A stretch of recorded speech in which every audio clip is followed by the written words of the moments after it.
Hello, everyone, and welcome to the very special Dream Star Grand Prix 2025 preview here on the YouTube channel. I am your host, as always, Scott E., and we are breaking down Marigold's signature tournament of the year, the second annual Dream Star Grand Prix, and I am joined by my good friend Trent to dive back into this tournament. Trent, welcome back to the channel. Welcome back to being alongside me for another tournament preview. I know it's been a long time since you've covered current pro wrestling, so it's pretty cool to have you back for this very special preview. Yeah, no, it's been a while. Like I'd been on this show or the general kind of show for your channel once in like the past year, covering Takumi versus Mayu, which happened back in 2020. So it feels weird talking about like actual current grappling. Obviously, I've still been writing about it here and there, but like that's very different from just talking and chatting and all of that kind of Mm. stuff. So it's kind of fun. I'm looking forward to doing it again because this is something we used to do every year. Obviously, not for Marigold. Feels a little No. bit different looking at yellow and gold and colors, but some of the names are pretty familiar. Hmm. That's true. That's true. Obviously, a very new uh place to dive in. For anyone that's listening, to this is kind of a follow-up to the beginner's guide to Marigold that I released about a week or two ago now here. This will give you some more insight on each wrestler that is in the tournament. We'll be breaking down a wrestler by wrestler for the 16 wrestler two block format that the Dream Star goes under. So definitely, if you haven't, check out the beginner's guide. If you want to learn more about the promotion as a whole, I think that'll help you a lot heading into this tournament as well. I know for a lot of people, this is kind of a jump in point for many that maybe have watched Marigold gain some steam over the past couple months, especially once Mayu Iwatani joined, of course, Nanae Takahashi's retirement tour, and so on and so forth. They really are on a nice rise right now. And I think this Dream Star Grand Prix has a really great chance to be a special tournament this year. But before we get to all that, let's do a few more plugs here. If you're interested in the World Wonder Ring, this past Monday, so a week ago, I did a check it out for Saya Kamatani versus Natsupoi from Stardom Sapporo Rendezvous 2025, which included my thoughts on maybe the future of the World of Stardom Championship as a whole. If you are for some reason behind and not locked in on the 5-star Grand Prix yet, you can still check out the preview on the YouTube channel as well. That is always available to be checked out, of course. And we're back on the 5-star Grand Prix daily reviews. This past Sunday was the very first, the 16 match card was covered from start to finish. This is just day one. We'll be doing this for both Stardom's 5-star Grand Prix and, of course, the Dream Star Grand Prix, which we are previewing here today. So make sure you check all that out. If you are subscribed to the channel, I can't explain enough. This is the best time to follow Joshi. This is the best time to follow the channel. I am doing content way too much. I can admit that, but I'm happy to do it. I'm happy to break down each and every tournament. I'm very excited to get to do that for the Dream Star here coming soon. But before we get into the blocks and everything, I do want to ask you, Trent. Obviously, like you said, you've kind of been out of wrestling in now back into wrestling, and Marigold has been part of your viewing experience. How have you enjoyed kind of diving back into this over the past couple months? And what is your overall excitement level out of 10 for the Dream Star Grand Prix? It's been a bit of a long experience. I kind of had to step away for a bit and rehabilitate my passion for wrestling and just kind of get away from social media as a whole. Obviously, I'm not really back into that aspect of it, and I'm kind of enjoying not being back in Mhm. that regards. But I'm enjoying wrestling again. Really, I reignited the juices for wrestling with Choco Pro, which probably doesn't surprise a lot of people who know my kind of side of wrestling fandom. And getting back into Marigold, especially, I sort of was excited for when that started and didn't really get to follow as it found its steam again. But now that it's kind of kicking into its proper groove, Mhm. seeing the wrestlers that I saw first entering just in this year and a half that they've really started to find their feet, you can see just the progression a lot of these wrestlers have made, and seeing a lot of the rookies from 2025, especially. It's a really exciting period to be following Marigold, and I feel like coming into tournament season, this is when you kind of not make or break, because obviously it's not that kind of situation, but this is where you separate the wrestlers that will be handy to have from the true people who are going to lead this company into Mhm. uh, greater and greater heights, when you sort of Yeah. find out these are the people that I'm going to put my fandom truly behind, who you expect to see be champions in the future, who are going to be, you're going to have to line up for 5, 10, 15, 20 minutes just to get an autograph from if you're in Japan. Right. This is the best time of year, as you said, for Joshi wrestling, but especially when you get into a promotion newishly, you find your favorites, you find who's Yeah. stepping up. So with so Yeah. many young wrestlers, it's fantastic. It's exciting. Yeah, Marigold's like the one promotion I think I've been able to say that like I have followed from day one. So getting to see where we are heading into this Dream Star as opposed to last year's Dream Star is very fascinating. I think you've watched Mm. the wrestlers grow up in many ways and learn in so many ways. And now you're excited to see what they can do a year with a year of more experience. And obviously we got a lot of new names in the tournament as well this year. Mhm. But there's no better way to know that Trent is back watching wrestling than if he is writing. So if you want a written guide to help you throughout the Dream Star Grand Prix, you head over to resuramag.com. Trying to put together the most informational written guide for the tournament right now. You could go check it out over there. I highly recommend it. Gives you a little bit of everything on each wrestler, gives you their records and so on and so forth. Of course, we'll be doing a lot of that too here today, but this is a good guide to go to each and every weekend when the shows come back around, because this is mostly a weekend tournament. They don't have many weekday shows, so I think that will help a lot of people as well along the way. Oh, what's going on? Let me go check out the guide. So definitely check that out. We'll make sure to I'll have the exact URL later in the show. But I think we've done enough of the opening talk. I will say this on an excitement level, I am very excited because I think what a lot of people are going to see in this tournament is growth. It Mm. is in some ways, coming out parties for certain wrestlers on a more seen scale. Now, if you follow Marigold on the day to day, like myself, like Trent, like others that I know will listen to this, you're kind of aware of who's been doing that over the past couple months. Really, for a lot of 2025, it's been a great year for a lot of people. But now that we head into the tournament, it's like the ultimate. All right, now we're going to see it elevated. Now we're going to see a lot of people elevate their styles, and it's going to make for a very exciting tournament. So, with that, let's get to it. Let's get to it. We'll break it all down here for all of you. I know that is always obviously the most exciting part for me is breaking down each wrestler and giving some love to each wrestler. So here are your two leagues. On the left side, you have the Dream League. That is Utami Hayashishita, the Marigold World Champion. Mayu Iwatani, you may have heard of her. She's the Superfly Champion. You have Victoria Yuzuki, Koki Amare, first-time entry Seri Yamaoka. Chiaki returns to the tournament. Ryoseto and Senka Katsuki, the two wrestlers that had to earn their way into this year's tournament. I think that's worth noting, and we'll talk about here in a little bit. Of course, Senka Katsuki, part of the Marvelous roster. On the other side, you have the Star League. You have Mai Sakurai, the United National Champion. You have Miku Aono. You have Mirai, Chika Goto, Kazuna Tanaka, Misa Matsui, Nagisa Nozaki, and another outsider in Chan Yoda from PPP Tokyo. My apologies.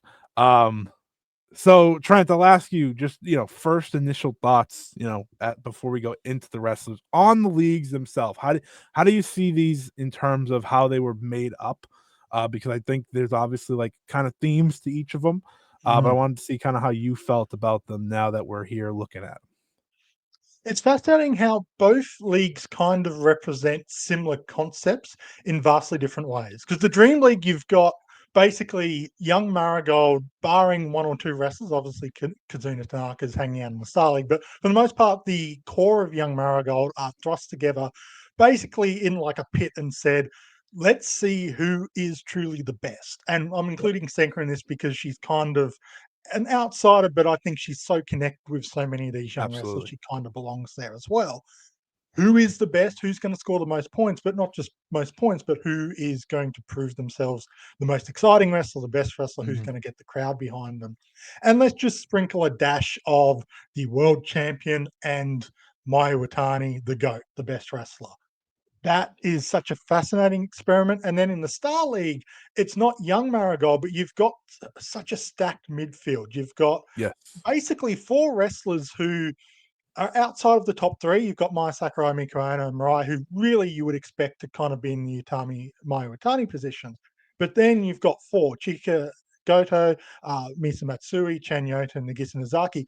You could put them anywhere in this Mhm. block and it would be believable. They could finish Yeah. top three. I could buy it. They could finish at the bottom of the block, and it'd be a little bit surprising, but you could totally buy it. And it's a similar fight for positions in that midfield. It's just instead of being young Marigold, it's kind of Yeah. earning that respect a different way. So it's fascinating how it's telling a different story, but through slightly different means.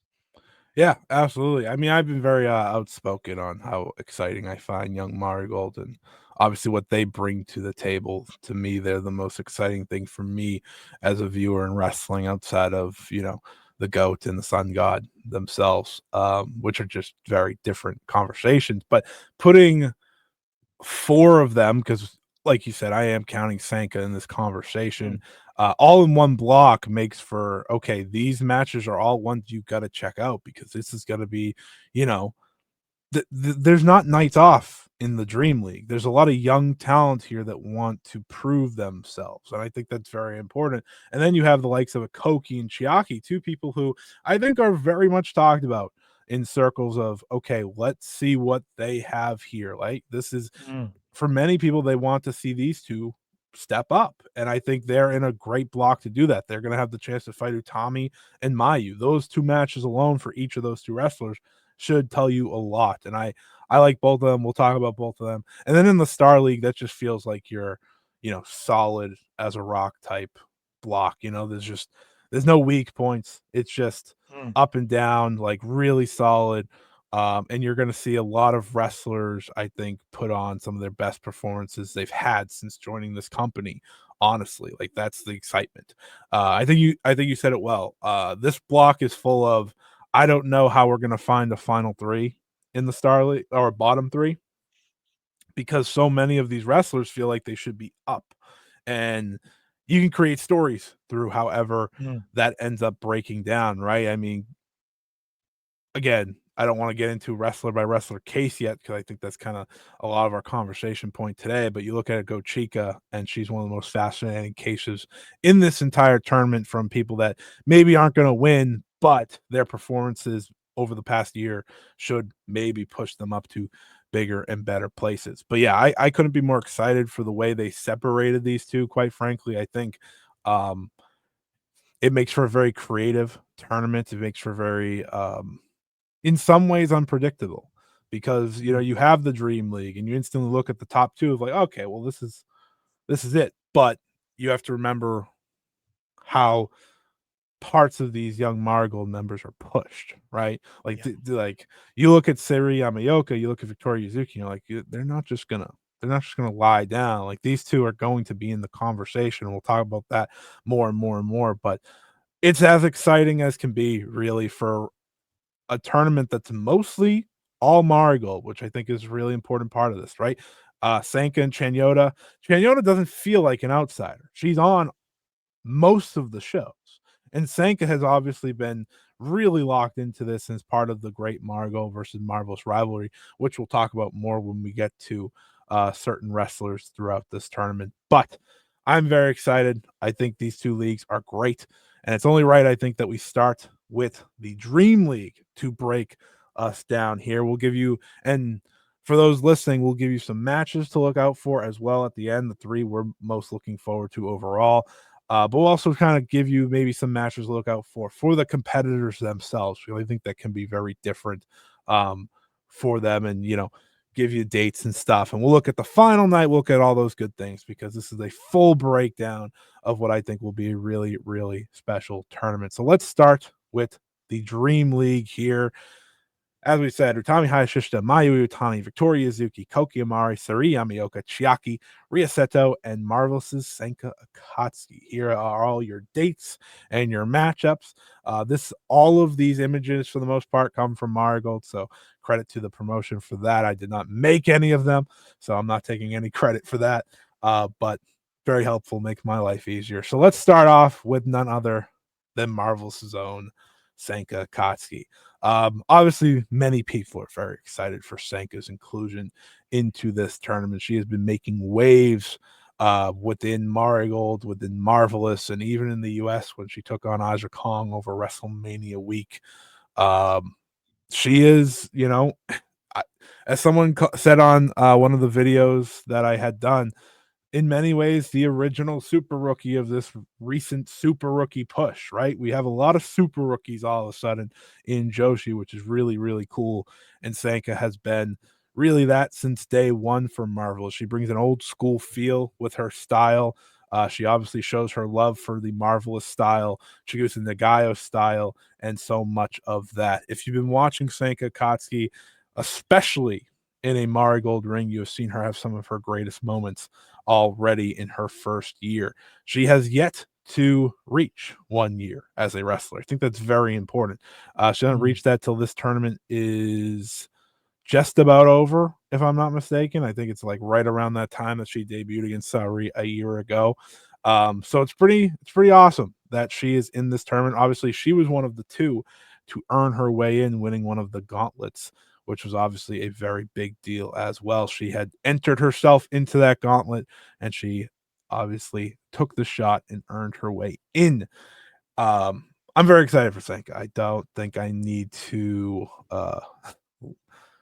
tell you that how much excitement I have for Senka and potential matchups. Obviously, there's one major matchup that I think, if you've been following Marigold, jumps off the page for her, and it's her second to final match against Sari Yamaoka. Those 2 have been creating what I think, and I have explained, as a generational rivalry in the making. But Trent, I know that obviously you're kind of jumping in here. You're following Marigold, but you've also been able to witness Senka here in her first year through a number of matches. What are your thoughts on Senka Akatsuki? She's such an unassuming looking wrestler when you first see her. When you hear, oh, there's this rookie coming out of Marvelous, you sort of really hyped up, and you see her come across. You don't initially think that this is the person that everyone's hyping up.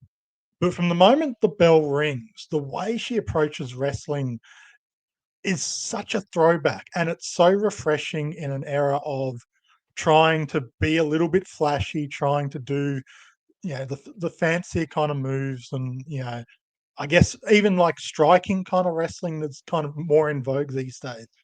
She's this old school wrestler, like legitimate wrestling, amateur style. She proven how good at legitimate wrestling she is. She can beat you in the ring if she was that way inclined.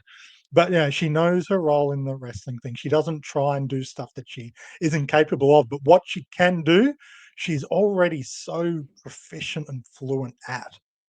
Just even the little things like going for the rapid fire pinfall stuff is something that you didn't really see before she started doing it. And now I feel like so many other rookies and young wrestlers have suddenly seen her doing it. It's like, that's smart. That's really cool. And I'm seeing more and more wrestlers adopting Yeah, that kind of move.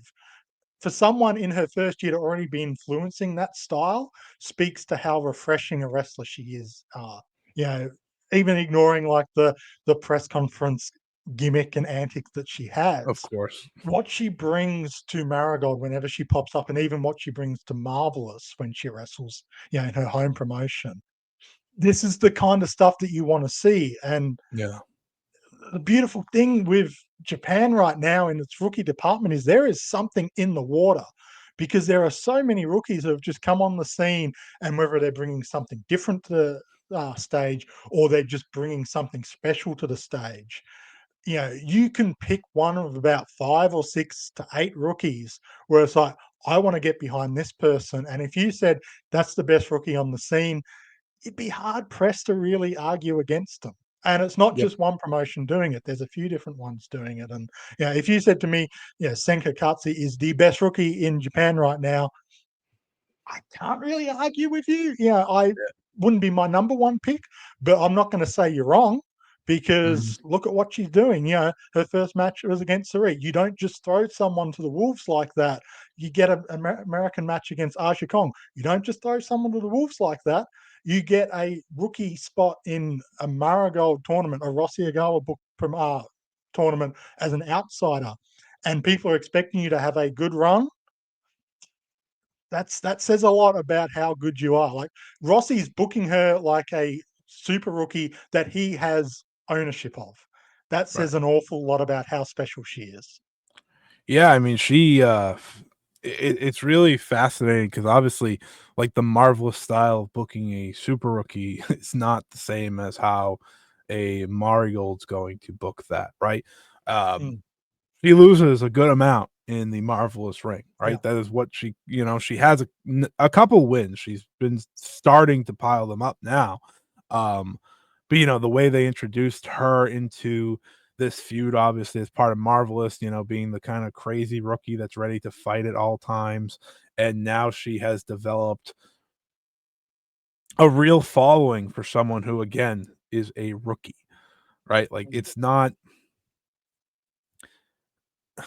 it's not every day you have a rookie that's not in one of the bigger companies get such a fandom, but that's how great she is. And her shoot pin style that you were talking about, you're now seeing like someone like a Mirai do it the moment she's in the ring with someone like Sanka. And I think you're going to see a lot of that throughout this tournament. Obviously, she has a lot of exciting matches right off the rip. She has a lot of exciting matches from start to finish. And I think one of the more interesting talking points when it comes to Sanka is how is she booked through this tournament? mm, Does she's probably gonna be still bottom half for sure, but she's gonna get some wins. Like they're gonna give her wins. I think they want to give her wins because ultimately they're building her up as the ultimate rival of their super rookie. So I think mm, that's an important part of this. And I mean, her opening day, her very first match, she's going one on one with Mayu Iwatani. If that doesn't tell you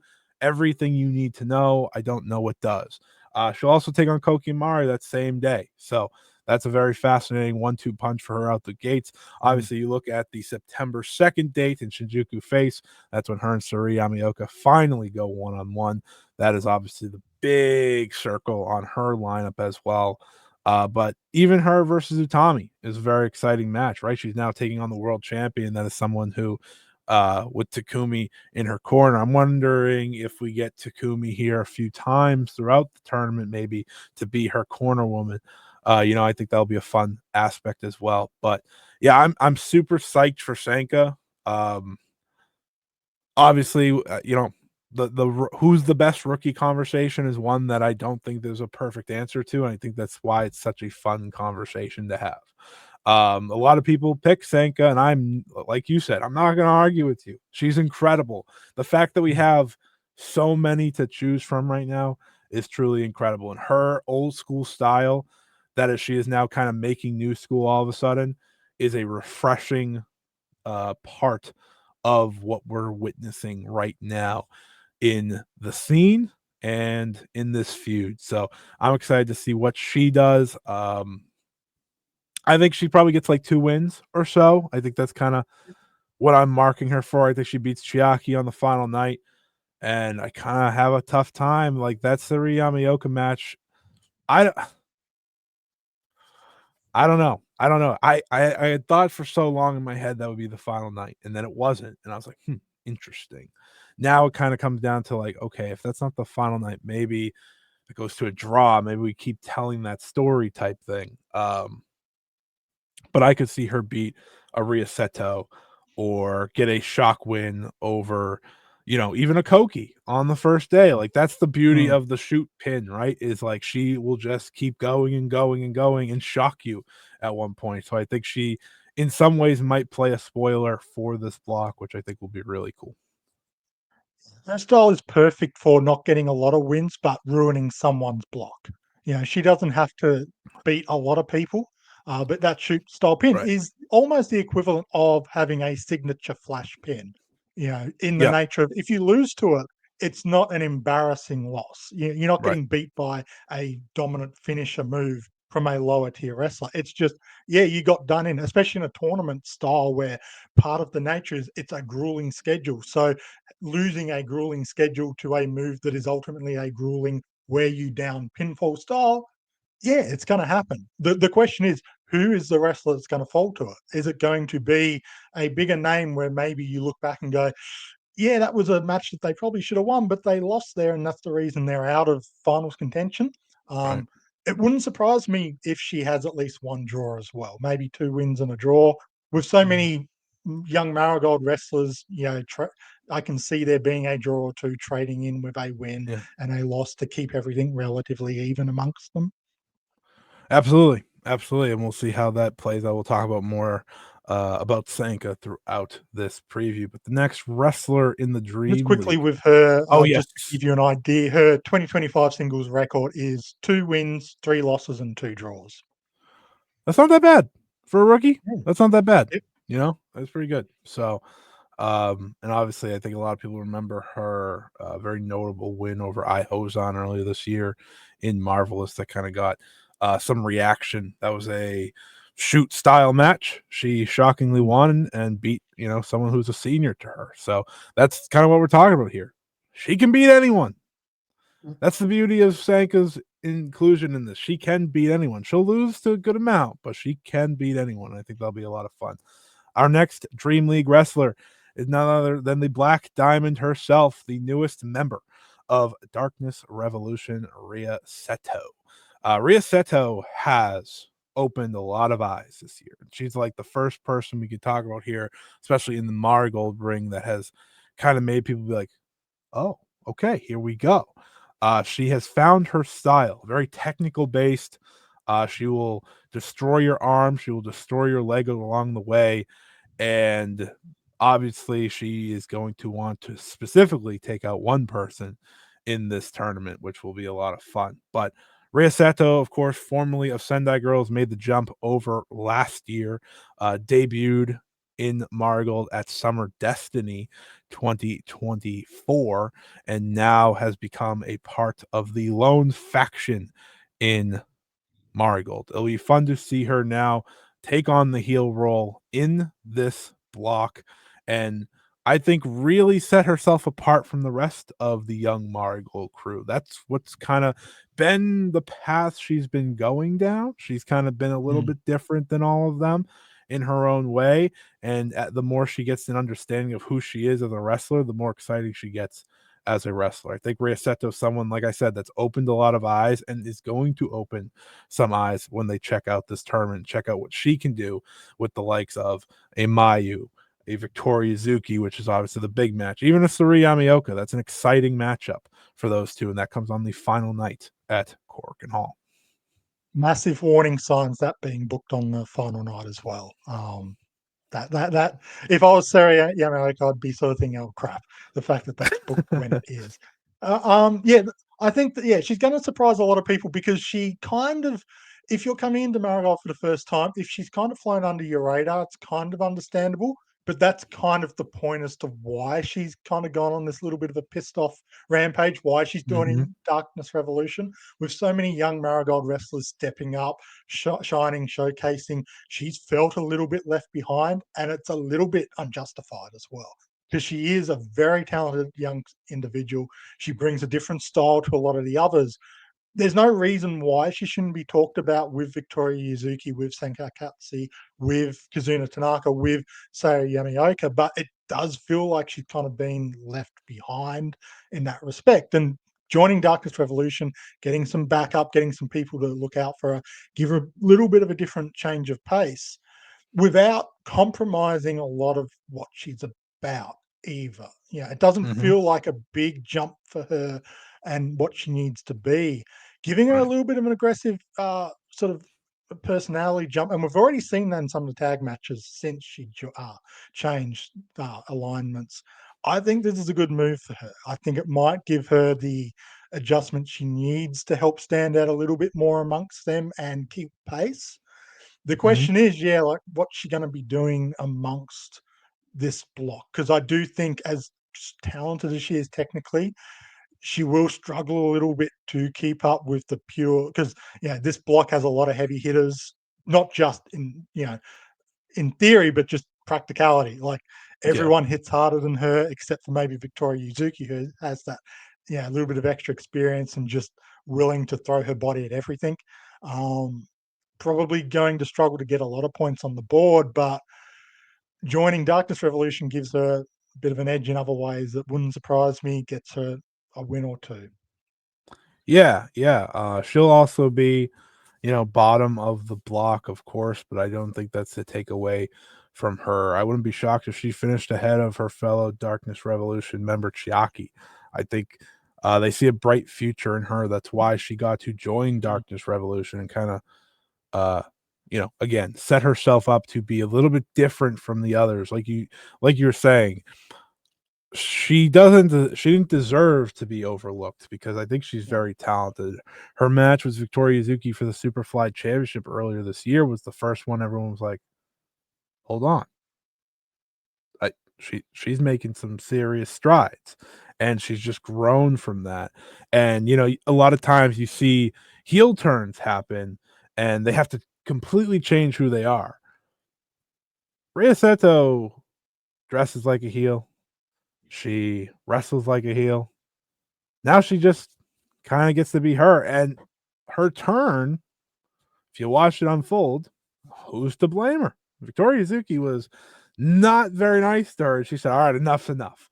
And I think that's a fascinating story to tell, right? In many ways, she was right for making the turn, but she, in that case, is the bad guy.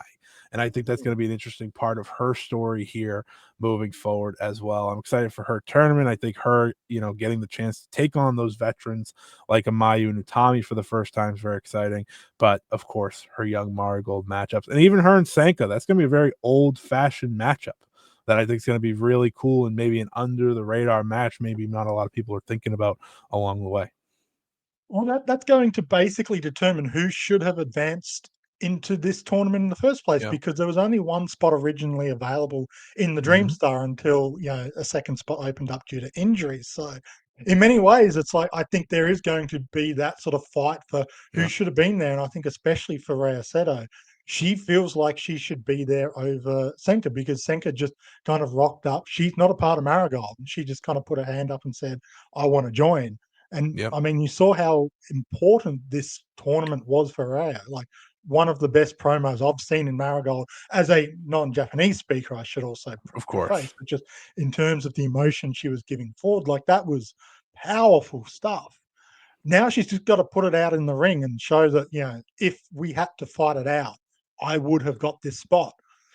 The big challenge for her is she's coming into this tournament with a singles record in 2025, one win and 9 losses, and that's including the most recent match against Mai Sakurai, which no one would blame her for losing. Mai Sakurai, one of the best wrestlers in Marigold right now, but Yep. that's the worst record coming into the Dream Star tournament. So she's gonna have to change things. Yeah. I think she at least doubles her wins. At least. You'd Her want to getting a hope so. third. Yeah, I mean, her getting a third wouldn't shock me either. I think, having the heels on your side changes things as well. That's gonna play a role to this. Nozaki and Matsui, on their off day or something of the sorts, maybe.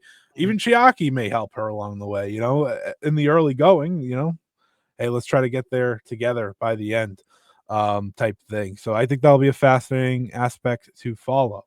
Her opening day, she will face Koki Amare and then Atami Hayashishita. So obviously worth noting that. And then on the final night, as I said Well, there's previously, two wins straight up there for her. She'll be oh fine. yeah, easy. And then her final night is against super rookie Siri Yamaoka, which obviously is one that I think jumps off the page, and we'll talk about it a Mm. little bit later.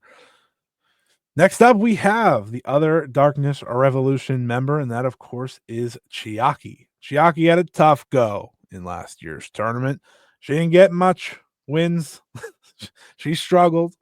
But I think this Much is a time very either. no, not a lot of time. I think this is a very important tournament for Chiaki. Um, Everything about Chiaki is cool. That's the first thing I gotta say. Like, you just watch Chiaki, she's happy to be there. She's happy to, be a bad guy. She said literally in her first promo, like, I want to be a bad guy. I want to be a Rudo. Like, that's what I'm here to do. And she has embraced that as soon as she could. And I think for her this year, it's about just one, overall improvement. I think that's true. But two, just getting the time. A lot of her matches last year were very short. And I think that spoke to what her experience level was at the time, also placement on the card. She was always the early match. There's some shows here in this tournament where she is going to have one of the two tournament matches on a day. Her and Utami on day 2, the third, is by itself. That is on an island. Her and Koki on day 3 is on an island. And most importantly, her and Mayu is on an island. And I think that's kind of the match where it's like, all right, let's see what Chiaki has. Chiaki's like one of those wrestlers that you watch and you're like, I want you to be great. Because again, you're so cool. You bring it to the table. I think she's shown flashes in tag team matches throughout the past year.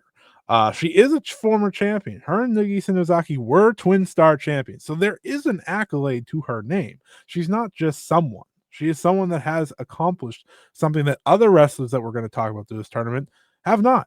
Like, we're going to talk about Misa Matsui, and she's come up short a lot in championship matches. It's been a tough go. Chiaki at least has had a match, has won a title. And I think for her, it's just going to be about growing, right? For her, she's going to be the heel. She's going to take a lot of losses. That's okay. But if she can show out in the opportunities that she has throughout this tournament, that's great, because ultimately she hasn't really the thing about her role in Darkness Revolution is you have Misa Matsui, who's kind of like, the workhorse type wrestler. You have Nozaki, who's kind of been that leader and really been the one with Chiaki from the start, obviously. And then, of course, you have Ryoseto joining. Chiaki doesn't want to become the forgotten one, and I don't think she will if she has a tournament where you're like, okay, you walk away from it like, you did a good job. You improved. And I think that's all I'm looking for her. Because like I said, she's got the charisma. It jumps off the page, right? She's got the skill set, she's got the look. Now I just want to see her bring it together.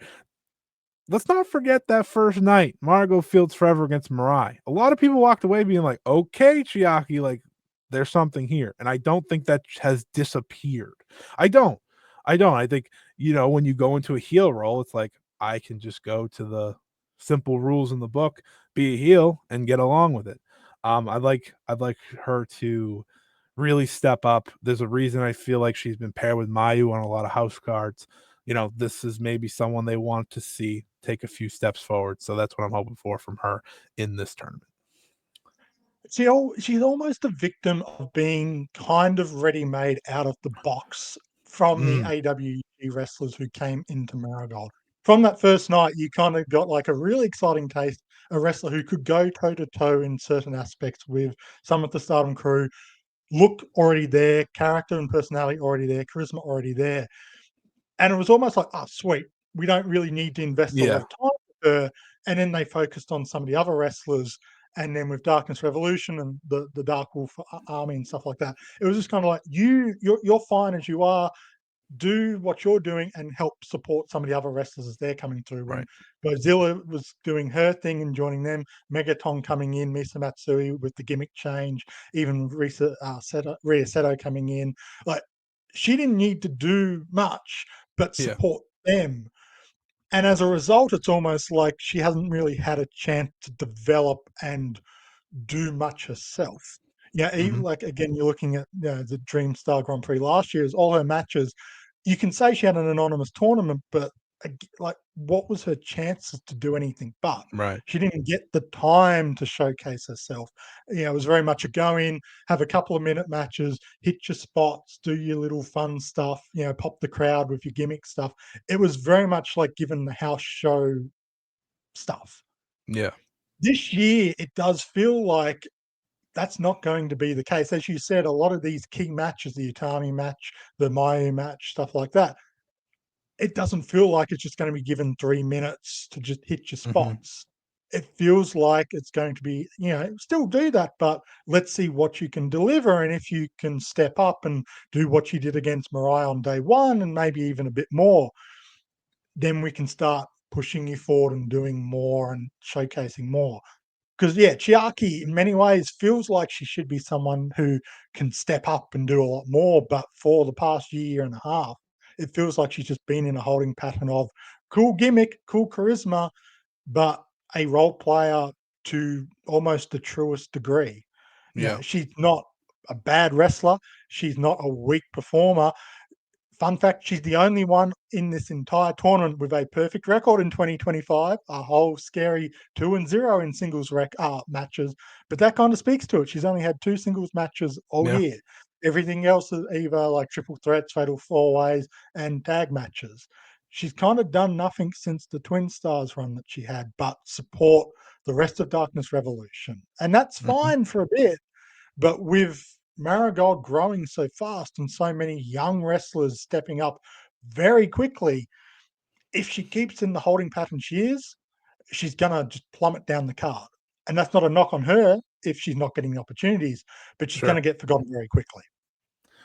Yeah, I mean, Chiaki is someone who I want to come out of this tournament in a spot that she could challenge for the United National title on a smaller show. I think Yeah. that's like my ideal spot for her out of all this. And I think with the matches they've lined up, this is the ultimate test for her. And I Mm. think she's someone who, given the opportunity, might be able to rise to that occasion. We'll obviously wait and see. We don't know until it plays out. But she's someone I like. I like all these wrestlers at the end of the day, so like big shock. But um she's someone that I don't want to get left behind. And I think you make a great point with Darkness Revolution / Dark Wolf Army. It has been a revolving door, and now they feel like they're settled.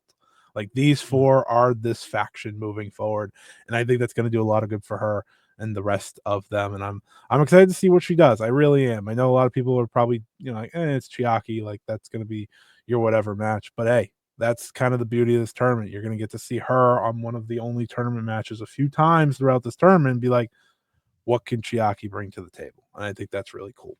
So I'm wishing her the best. I think she'll make some strides. And speaking of making some strides, Koki Mara is a big topic point, I think, heading into this tournament.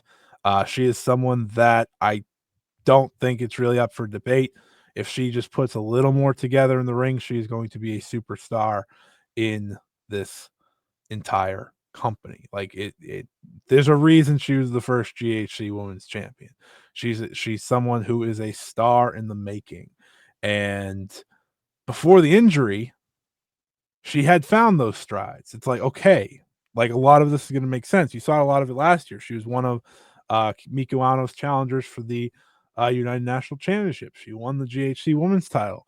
And then, of course, tearing her ACL on the very first show of the year kind of just plummeted all of what she put together.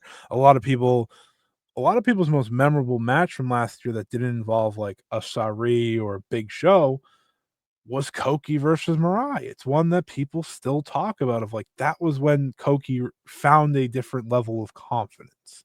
And she was willing to step up. She figured out a more simple style, but one that worked a lot for her. And now she is someone who, if you look at this block and you think of her potential that we've been talking about and her accolades, she's gonna come close to that. She's one of the contenders, truthfully. I know people may not think of that at first, but if she could put things together, it lines up on the last night, once again, her versus Tommy, to be a very important match for both of them. Um, Koki, I just want her to find that stride again. And I think for her, this tournament's going to serve as that. It worked last year. Now that she has been back wrestling for 2-3 months now, this is a good time for that to start clicking back in. I think people have, people can be very harsh on, someone who's coming back from injury just naturally because she's not where she had been right before. And for her, like, she had just learned that. She had just learned to the level she got to. So for Koki, I'm hoping that this is her finding that consistency again. Maybe doing some more moves, like trying some new things as well along the way.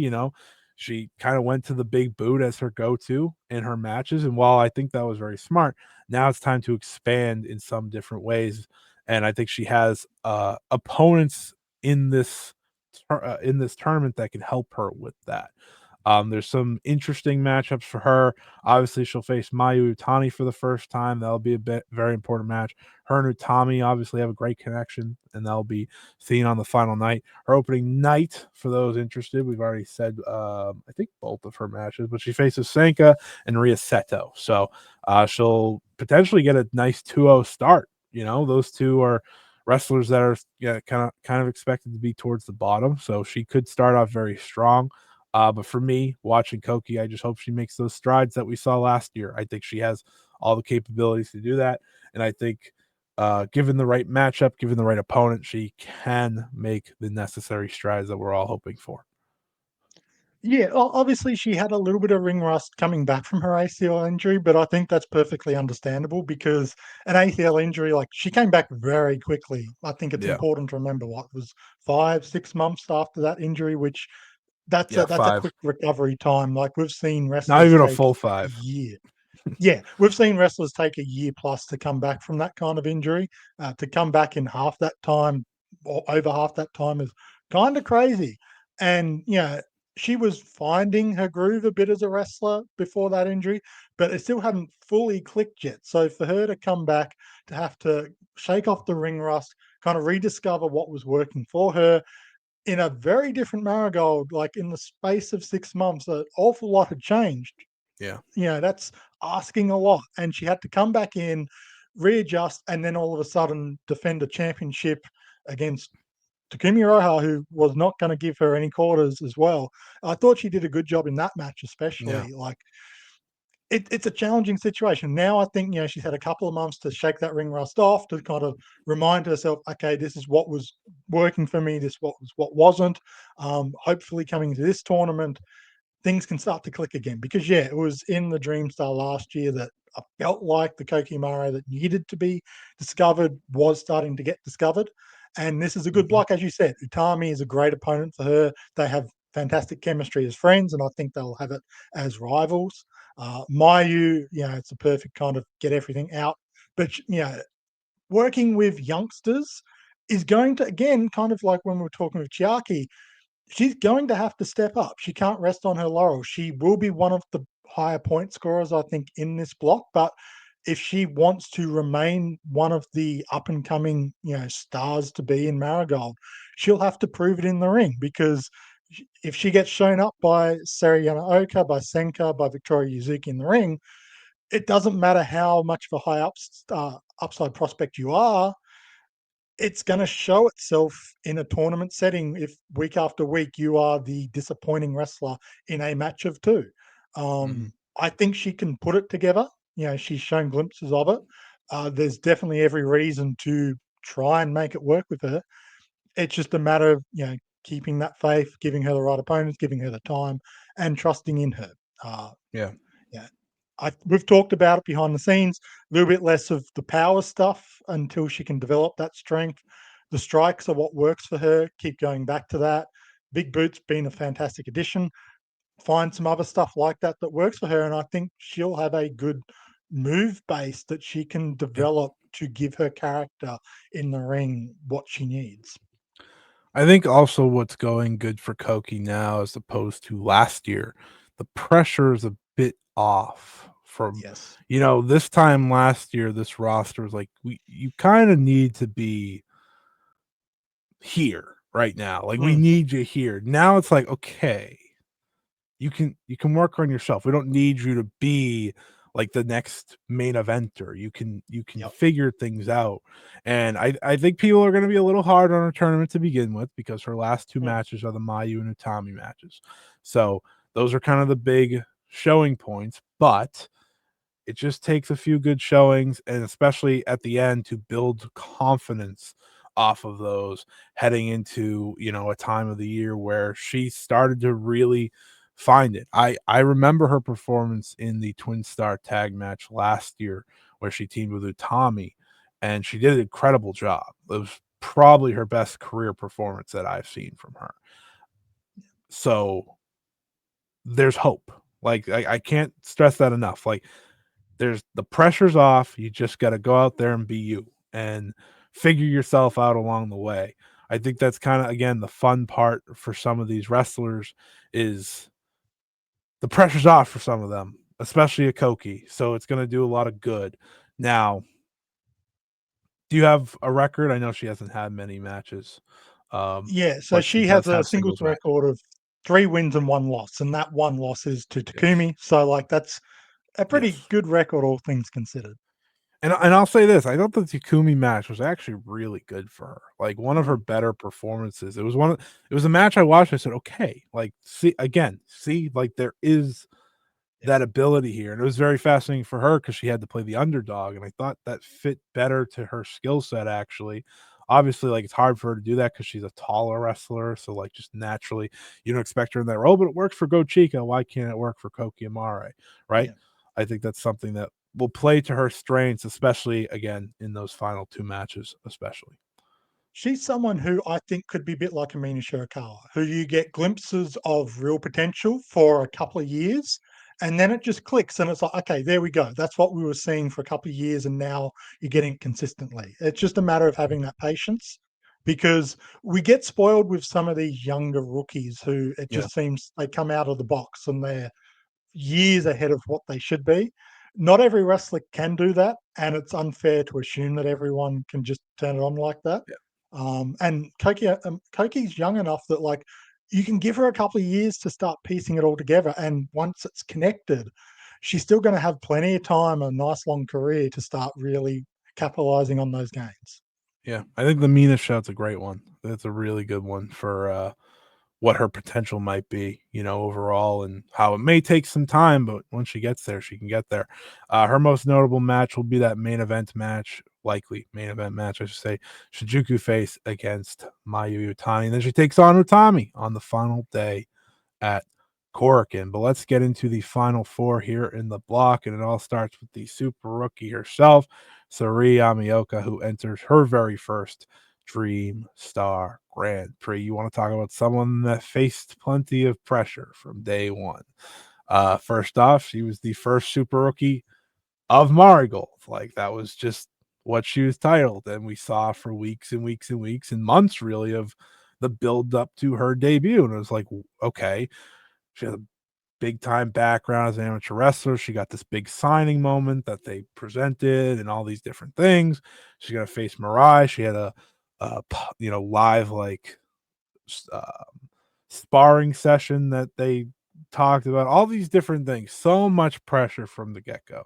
She has her debut at First Dream, shows her amateur background, then showcases a little bit of okay. There's obviously some potential here against someone like Mirai, and the pressure never stopped. She then instantly won the Twin Star Championships alongside Nanai Takahashi, and that was the best thing to happen to her, uh, despite the pressure that may make you feel and the outside noise that she has very publicly said she had to deal with at times.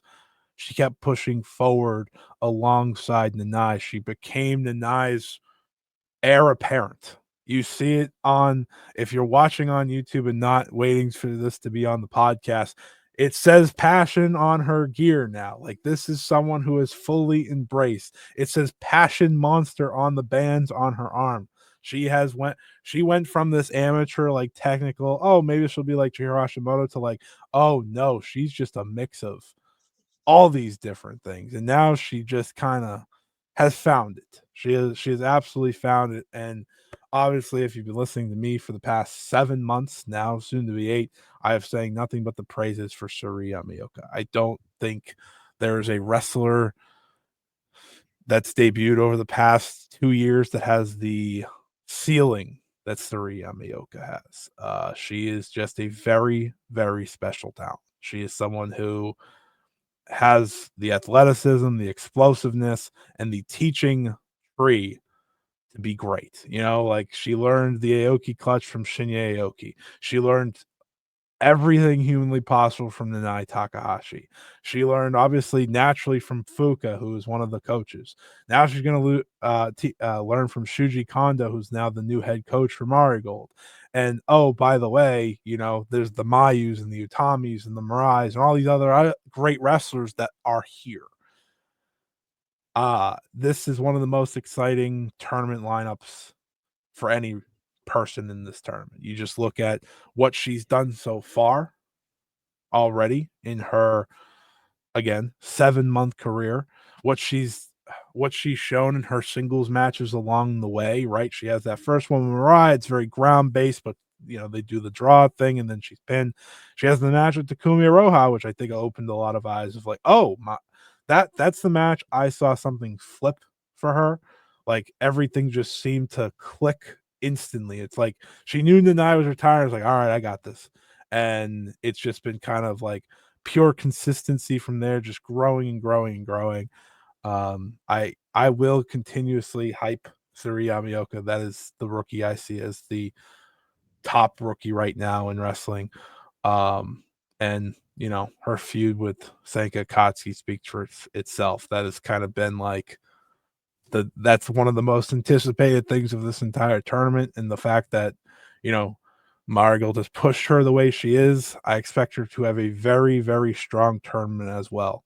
So, Trent, I think it'll be interesting to hear from you, obviously, as someone who lived the Utami super rookie push once upon a time in Stardom. Obviously different, she didn't debut right before the tournament. She's had some time to build up and grow before entering her first tournament. But what is your outlook for Suriya Mioka as she enters her first GP? It was interesting because when Sari kind of was coming into Marigold, like I wasn't watching wrestling. That was while I was taking my hiatus from it.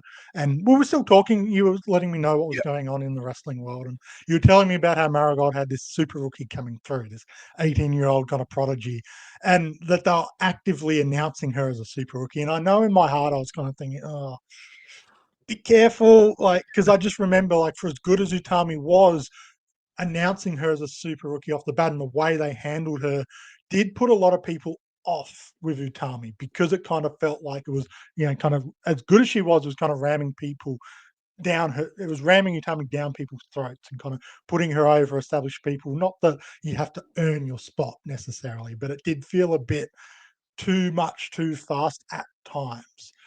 But having seen her wrestle and see how they've handled her, it almost feels like they've taken what worked with Utami and just tweaked it in certain ways. And I think, especially with the way Seri is, it's it's it's a better version because I think if they tried to do Utami 2.0 exactly with her, it would have failed. But she feels a little bit more underdoggy. She feels a little bit more human. And I'm not sure if it's because it's been 8 months as opposed to jumping her straight into a tournament setting where she goes on and makes the final. But she's had chances to fail, to struggle, to not be an invincible beast. She can hang with the main eventers. She can, go to a 15-minute draw with Mariah. She can look competitive against the Takumi, but she doesn't look dominant necessarily. Like she's hanging on. It's a real kind of underdog spirit. For someone like her, it works really well. And now, like we're seeing as we're getting closer and closer to this tournament, in the tag matches, she's being used like a hot tag and a house yeah, on fire kind of situation where she comes in and just destroys people, which suits her wrestling style where she can just outmuscle people and throw people around and has that electric shotgun drop kick that she does. And it feels like everything's just kind of clicking and everything's working. And you mentioned the Takumi match that sort of was a light bulb moment for me. And then it was the Yuzuki draw as well. mm, Because it's one thing to have a great match with a veteran who can quote unquote carry you a little bit. Sure. But to have that kind of 15-minute match with another youngster who, look, Yuzuki's had a fair bit of experience for someone her age and has sat under the learning tree, so to speak. But to have that kind of match, I think speaks to both of their talent levels. And you Yeah. can't necessarily be carried that way with someone at Yuzuki's level. And I think it speaks to how mature Sari already is. Coming into this tournament, she's going to get a good mix of that. She's got the veterans of Mayu and Utami, which are really exciting matchups, especially Mayu on night one. But she's got all those rookie matches, which, as we've talked about, are not only going to be exciting, like litmus tests for everyone in that spot to, who's the better wrestler, who stands out more, but Yeah. also just kind of, where do they sit on the points stuff. And the reality is, like, she has the super rookie moniker. We see how Rossi likes to book these super rookies. I think a lot of people probably expect Sari to be scoring a lot of points at the end of it all, myself included, but I think it's going to be really exciting, far more than if this was her debuting in July like Right. Utami did in 2018, because we've seen a proper growth for her as a performer, a wrestler, and as a person. Yeah, she feels it's really weird because like a lot of the time, people talk about rookies like, oh, they're not ready. Oh, they're not ready. It's like she feels ready for any challenge ahead of her. Like you don't necessarily need to put her in the final, but if she enters the final based on what she's done, I have confidence she's gonna succeed. That's where she's made it to. She's legitimately had one of the better years in wrestling that I've seen. Like, Mm, just, again, teaming with Nanai did so much good for her. Learning from her in the ring with her, and now like she's just growing in terms of her moves and all these different things. The first few months, it's like, oh, she's gonna be pretty ground based on all these things. She barely is that now. Like, unless she's with Sanka, like yeah. she's usually just like you said, I am going to hit you with my drop kick because I am more powerful and more explosive than you are. I'm going to throw you around because I can. And she has all these different submissions and pins that I think are going to go a long way for her to rack up some points in Mm, this tournament. She has a great road ahead. She is, like I said, one of those wrestlers I just have circled of every tournament match. It's going to be really fascinating for her. And she opens her tournament against Chiaki and Mayu Iwatani. So starting off really quick, really fast. Worth noting at Cork and Hall, she'll face Koki Amare, so a very big test for both of them. Um, for the people that I know want to know this, she faces Sanka Akatsuki at Shinjuku Face. So that big time match, her second to final match. She also faces Victoria Yuzuki again. I think that's kind of something forgotten in this entire tournament is we're running that back once again. The last time was a 15-minute draw, and it was a great 15-minute draw. It was a match I walked away from like they are not supposed to have this chemistry already. That's not fair. Like that's the time, like I'm talking about generational rivalry with her and Sanka. I mean, if we're going to talk about rivalries that Marigold obviously is going to plan on banking on, it's that one. That is a future world title match, a future, you know, hell, might be a future Dream Star final someday. That's the type of thing that is. And then, of course, on the final night, as we've been talking about, she will face Rhea Seto, which could be a little spooky for her. We'll talk about that a little bit later. But Rhea Seto feels like the perfect wrestler to maybe break some hearts for Saraya Miyoko. But that will be something we talk about a little bit later. Let's get to the top three now. Oh, yes, her Four, record. 3 losses, 2 draws. See, not in terms of super rookie. She don't win everything. It's like now is she in there with the likes of Nanai and Mirai and and Takumi to get her losses? Yes. But that's neither here nor there. So big time matchups, but I'm excited to see what she does. But let's get to the top three, starting with Victoria Yuzuki. It's weird to like sit here and think like in many ways, she was the first super rookie of this current batch. And I think that's just kind of forgotten in all of Mm, this. Because Victoria Yuzuki feels like she is a 5-year vet at this point because of the way she carries herself. And a lot of these other wrestlers in Young Marigold are brand new. She's been in 2 companies already. Like, that is what she has done in her career, and she's very confident. I think that's what sets Yuzuki apart from everyone else. There is a clear confidence level that she's had really since day one, and that oozes out, especially this year. She, if a lot of people talk about like, oh, well, she still has to make some adjustments and things. She's one of one in many different ways. Like, there's a reason she is Mayu's, student in many ways. There's a lot of Mayuisms to her, not just the moves themselves, but the way she kind of goes. She just kind of goes out there and just puts her, like you said earlier, puts her body on the line. Doesn't really care what happens. We'll see what happens on The the other good and side. the bad of Mayuism Yeah, is apparent. and so many times for Yuzuki, it usually turns out pretty well. That's the unfair part of how great she already is and how much better she's going to be after a second tournament under her uh under her name, which I think is pretty crazy that this is now her second tournament. She's By the time this tournament's over, she won't even be a 2-year vet yet in full. Like, she's just one. There's a reason from day one she said, I am going to be the Marigold Ace one day. She was not kidding. She was not hiding that. She said, I will be that. You are going to watch me become that.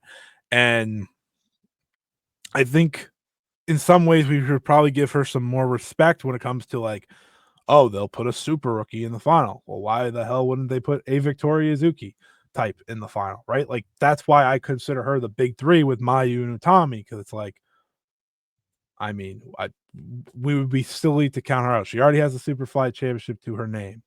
Uh, she has said, she in an interview with me, she said the United National title is up next for her. That's the next one she wants.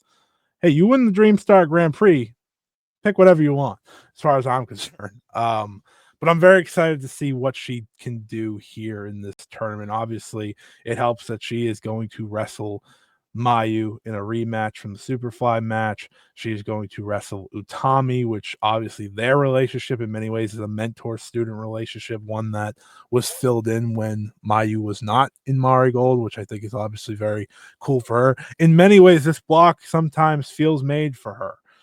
Mayu, Utami, big time connections there. Rhea Seto, now her new rival in many ways. Suri Yamaoka, obviously her future rival. Like those four alone, it feels made for her. So I'm very excited to see what Victoria Yuzuki does in her first crack at, kind of feeling like a potential contender, not a favorite by any stretch, but someone that I think, unlike last year, is at least in the conversation this time around. It's very easy to forget how inexperienced she actually is because she does feel like she should be like a 4-year veteran. You said 5, I'd say like a 4-year veteran when she's not even 2 years into the business. She Right. debuted at the November 2023, which when I was writing the guide, I had to double check because I was doing the math and I was like, and that's less than 2 years. Wait, what?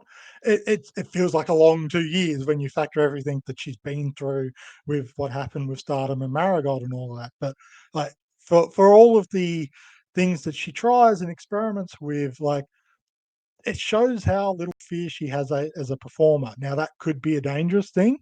It doesn't always work, but like she's finding things that works for her, and that's helping her stand out on unique things. And when you look at wrestlers in Marigold, as much as she's borrowed from Mayu Iwatani, there's no one in Marigold quite like Victoria Yuzuki. And that's Mhm. important in defining yourself in a young promotion as a young wrestler in a young promotion filled with young, high prospect wrestlers. You need something that's going to make you stand out. And when you are a one of one wrestler like that, who borrows from someone as great as Maya, but who can still feel unique enough, who has their own personalities and relationships with people like Utami and people like Kazuna Tanaka and all that. That's important for her. This is going to be very exciting. As you said, it feels like a perfect block. You got the Utamis, the Mayus, the young Marigold that she's working with. Kind of hard to picture a better built block. Like maybe you move Chiaki out and put someone else in. That's about all you could do to make this a better block for her. It's going to be very exciting. You would expect her to be 3, 4 on the block when it's all said and done.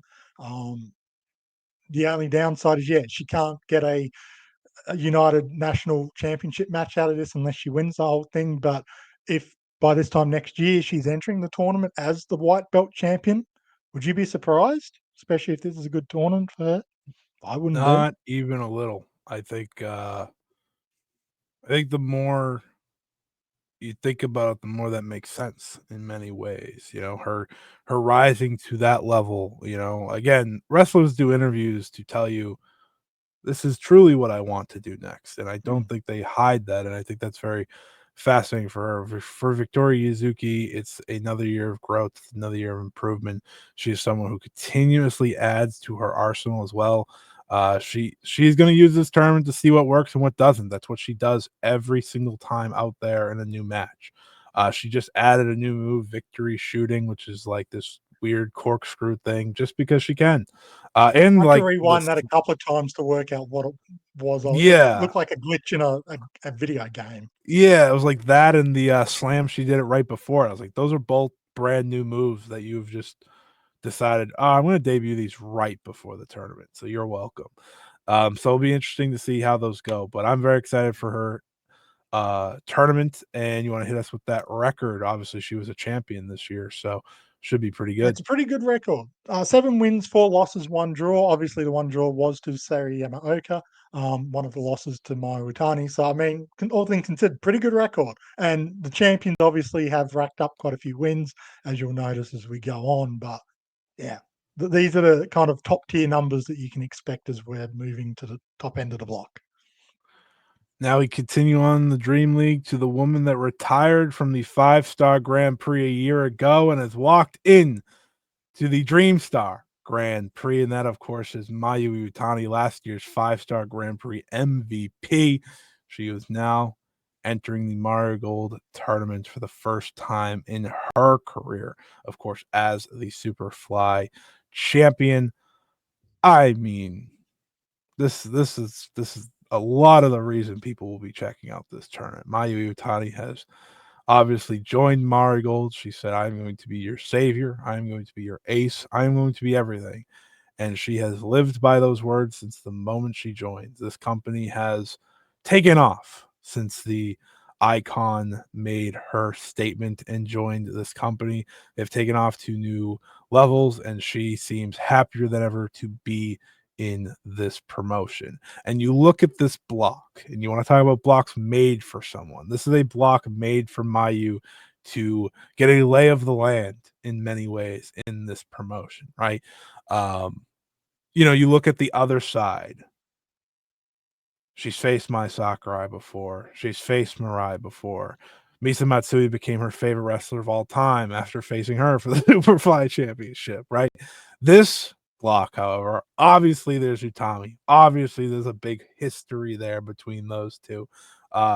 They've become great rivals over the years. But then there's the rest.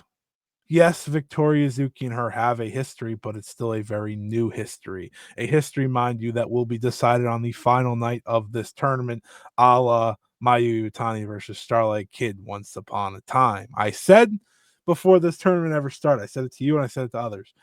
I really hope that's what they go for. I really hope we just live up that aspect, because that was one of my favorite parts of the 5-star Grand Prix every year. It's like, oh, by the way, Mayu and Starlight Kid, yeah, they're facing on the final night again and again We just and need again. Victoria to forget to take a mask off, which actually is a fair chance of happening.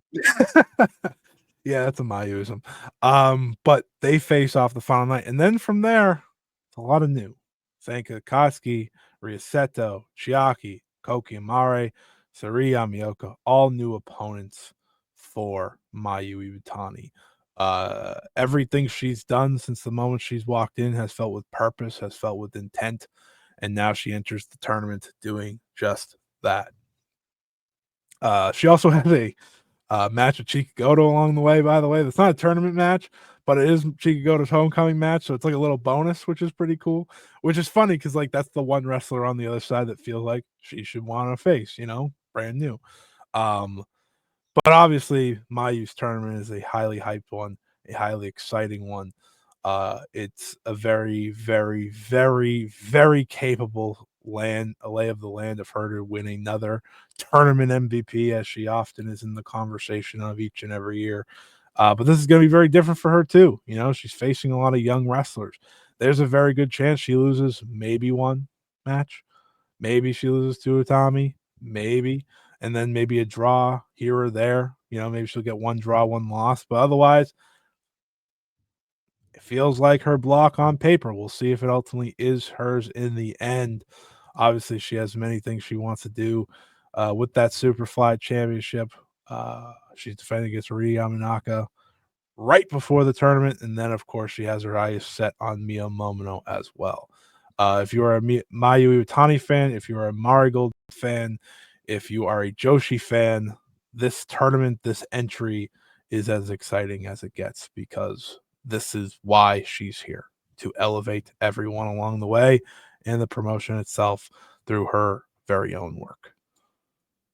And to have fun doing it as well. And that's kind of been one of the best things about watching Marigold these past few months, is just seeing the smile on her face as she's coming through, as she's interacting with all the different wrestlers. You can tell like there's a genuine happiness being involved in this promotion. Uh, what is there to say? Like this is a tournament debut for her, which is wild to say, because I've been doing tournament previews around this time of year for 6 years now, and I've always been writing about Mayu Iwatani because she's always been in the tournaments, but this is the first time she's been in this specific tournament. And there's so many exciting possibilities that are coming from this, because there's so many unique matchups, and even the matchups that have happened before, the Utami match, the Victoria Yuzuki match, there's different things at play. Obviously, Victoria Yuzuki has grown a lot since Stardom, and they had that match at the pay per view. But even now, like just a little bit later, like there's a lot different at play. It's the final night of a tournament. She's coming in as the champion. There's probably going to be a win and advance, lose or draw, and maybe you don't advance. That's a very different scenario than just a championship match. Utami, she's coming in. Utami kind of wasn't that exciting as champion her first few months, and kind of felt like Mayu coming in kicked her up the bum a bit, to be like, I need to step up again and remind everyone that Mayu might be super exciting and everyone's pumped to see her, but I'm the ace, I'm the top champion. Don't forget about me. And this is her chance to remind everyone that I'm the top wrestler in this company. I have the top belt. All these things make the stories within tournaments interesting, and that's what makes Mayu being in Marigold so interesting. You have to step up. You cannot just be another person around when it comes to Mayu, because if anyone is going to determine are you worth it or not, Mayu's going to go back to Rossi and say, I like this person. Or she's just going to say it out loud, like we're Yeah, I was like, hissing at doing. I don't think she keeps it secret. She says it Yeah. out loud. Yeah, it's like, I didn't know who you were. Why? Why are you not talked about more? And I Right. guarantee there's going to be one or two people at the end of this tournament where Maya's going to be like, why were you not more aware? And that's going to lift those people up. Hell, Arena Yamanaka apparently is far more awesome than even I realized, because Mayu, that she was on Mayu's radar, and like I was aware of her, and I'm like, oh, you're kind of you're good, but if she's on Mayu's radar, then I need to pay more attention to her. Yep. Plain and simple. So Yep. let's find out who I've been underrating throughout the course of this tournament. Yeah, the icon is here to put some people on the map alongside her matches. And I think that's, again, the most exciting part about her tournament, other than the fact that she is here in tournament action. You know, she had arguably her greatest tournament run ever just a year ago. Said, Yep. you know what, I'm done. I'm done with the tournaments. I don't need to do it anymore. And then instantly, you know, I'm back. Happy to be here. Um, yeah, I mean, I I don't know how many more words I could say about Mayu that I haven't said already, in terms of my overall excitement and happiness of her being here to begin with, because you could just see the genuine happiness on her face. I covered that pretty in depth during that week of madness that she had, obviously. But I mean, you don't have to go that far back to see what some of her greatest matches are just this year. She's still wrestling at a wrestler of the year level. I think she's, for what it's worth, second in my total list, which is, pretty impressive considering one could debate that she was just kind of waiting around for the first couple months of the year, waiting. I was like, someone could take this belt from me, and now she's here. Now she's ready, and now she is in a prime position to potentially win this entire tournament, as you expect. Trent, give me that singles record for the icon, the greatest of all time. 5 wins, 1 loss. The only loss, of course, going to the former IWGP Women's Champion in Shuri, who had to basically injure herself to win that match against Mayu. We'll say. Pretty much. But hell of a record for Mayu. I don't think she'll be adding many blemishes to the lost column here in this tournament. But our final entry into the Dream League is none other than the first ever Dream Star Grand Prix winner just a year ago, and of course the reigning world champion Tommy Hayashishita. Utami's a great tournament wrestler. Like, this is when she is just like, she's on. Like, this is her game, because, I think a lot of people who may not always be Utami fans want her to wrestle maybe a speedier match. Well, there's a 15-minute time limit. You have no other choice. Watch half a tournament in the time it takes to watch a Takumi match. Yeah, that's true. My favorite Utami match in Marigold that wasn't against Io Sky, to be fair here, might have been the final last year against Mai Sakurai. That was a fantastic final that left me saying Utami's back. And obviously the first few months of her title reign weren't what everyone hoped for. They were what it was what it was. But between the Mirai match and the Takumi match, and ultimately just a lot of her tag team matches, she's been in probably the best tag team performer in Marigold since its start. Like, you go back to the Fields Forever, Marigold Fields Forever show, right? Like, she was in that main event. She was bumping her ass off for everyone, and just kind of playing the role she needed to, and she just continuously does that. I have no fear whatsoever that Utami's gonna not have a great tournament. I think this tournament and the skill sets within this tournament and in this block are going to do a lot of good with her. Her and Yuzuki have great chemistry. Her and Mayu have fantastic chemistry. And I think like someone like a Siri Yamaoka and her style will work very well with Utami. Utami's just going to serve as the base for a lot of people. She's going to bump a lot. She's going to make a lot of people look good because that's what she does best ultimately. And that's why when I look back at the Takumi match, I call it one of Utami's best performances, because she was there to sell and sell and sell. Like that, she was what really I thought kept that match together, was her selling from start to finish. She'll face Sanka for the first time ever. She'll face Suri Yamaoka for the first time ever in singles matches. Obviously, those kind of jump off the page there, and are very exciting nonetheless. Her versus Seiri, that was one of the matches I wondered, will they protect that in this tournament that feels, the true super rookie versus the new super rookie. That's kind of a massive match. It's very exciting that it'll be happening here. I'm just hyped for Utami because I think this is a tournament where she's, gonna say this kindly, but shuts a lot of people up. Like it just feels that way. It really does. And knowing her, like, she's gonna see that match with Chiaki as an opportunity to have fun along the way. Like Utami, when she just kind of gets to do these tournament things, she can have a great run. And I look at that Mai Sakurai match last year as the ultimate. This is what she can do in the tournament setting. This is what she will do in the tournament setting. So I'm very excited. Before I have Trent go, here's, important matches. Her and Victoria Yuzuki open up this tournament, probably with the main event of that very first show on the opening day. She then faces Rhea Seto on the nightcap. At the Cork and Hall show that isn't the final, she faces none other than Mayu Iwatani in what will be the main event of that show. I don't think we have to debate that one. And then on the final night, she gets to face Koki Amare. So that will be a very important match for those two as well. But Trent, you've always been an Utami fan. You've never given up on Utami. You've always believed in Utami. How are you feeling ahead of her Dream Star campaign?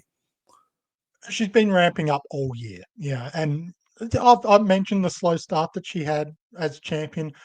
I think you can look at the booking as much as anything. Tank as the first opponent, you're not exactly swinging from the fences from day one. And we've talked about as well, like the first few months felt like it was built around the Nai, not about the champion. And the moment that they were like, let's give you a proper build and a proper sort of opponent and a proper platform, which was Mirai, they hit it out the park. Quite literally, they were swinging for the fences with their arms, and each each week it felt like they were having must-watch tag matches, and that match was fantastic. And then her involvement with Takumi has been just exhilarating. I know the 56-minute match is not to everyone's tastes in terms Up of for just great pure length. debate. Yeah, I personally did really enjoy that match, but if you don't like watching 56 minutes ending in a double knockout, good news. That's not going to happen in this tournament, except for maybe the final. And even then, I think you can bet money on it not being a double knockout. As I said, half of the tournament you'll be able to watch within that same time period. Uh, yeah, Utami works so well in this situation because it does work to her strengths. Like she can pack a lot into a short amount of time, but she's also really good at giving to her opponents. And she's not afraid to make a younger rookie kind of opponent look good. And I think a lot of that probably does go back to when she was a younger, a lot of people gave to her as a rookie. And I think she kind of appreciates how rare and how Mm, lucky she was in that respect, and she wants to give back in that regard. So, yeah. she's in with a lot of young rookies, a lot of high prospect rookies.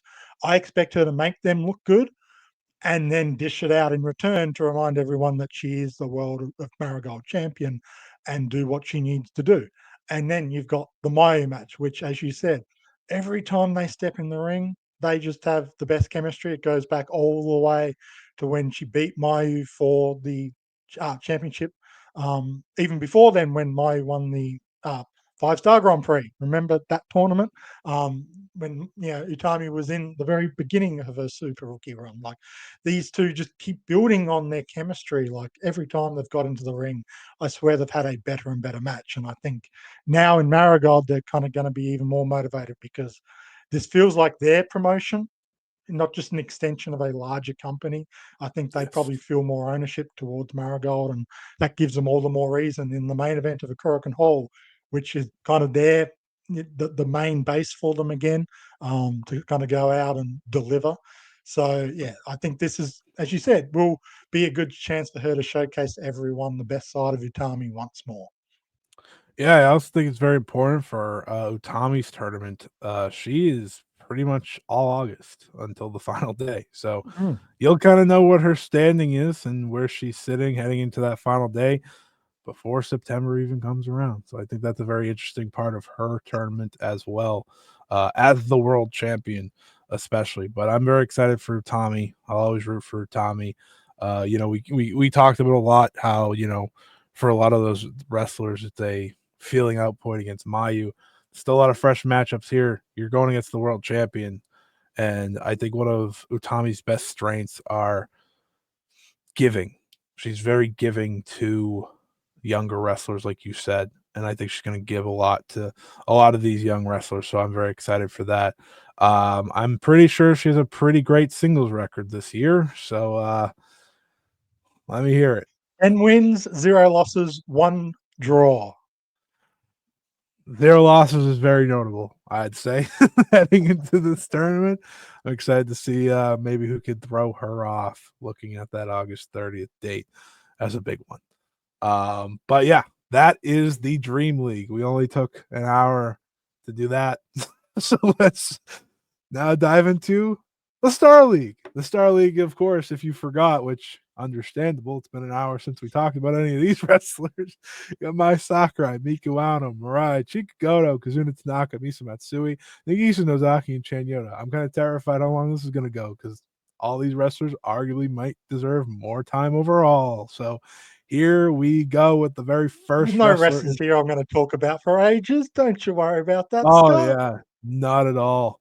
and it might not even be the one people expect. That's the crazy part. Let's head into the Star League now, starting with Chan Yoda. Chan Yoda enters her very first tournament, I believe, ever in terms of a round robin tournament. That is. She's done some bodybuilding tournaments. They might have been Oh, she round sure robin. I has. don't know how they operate. That's very true. That's very true. She was also just in the Evolution tournament. She got to the semifinals, but that was a bracket style. That's neither here nor there. Anyways, I'm very excited for Chen Yoda into the tournament. She was one name that I was hoping. I was like, get Chen Yoda in this. For the past couple of years, obviously since Chen Yoda kind of came into the mainstream Joshi circle, right? Doing the New Blood shows once upon a time. A lot of people just said if she stays with wrestling, there's something here because she just has a lot of natural abilities, obviously super powerful. There's something here. And when Marigold started, she wasn't around. She was doing a lot of bodybuilding this time last year. So she wasn't in. And then once she came around, it just kind of felt like a liftoff. Now she feels like she's part of this roster. Uh, whether it be her connection with Mai Sakurai, whether it just be her wanting to be a champion in this promotion. That's kind of her continuous ask is I want to hold gold in Marigold. I may not be a part of it, but in many ways I feel like a part of it.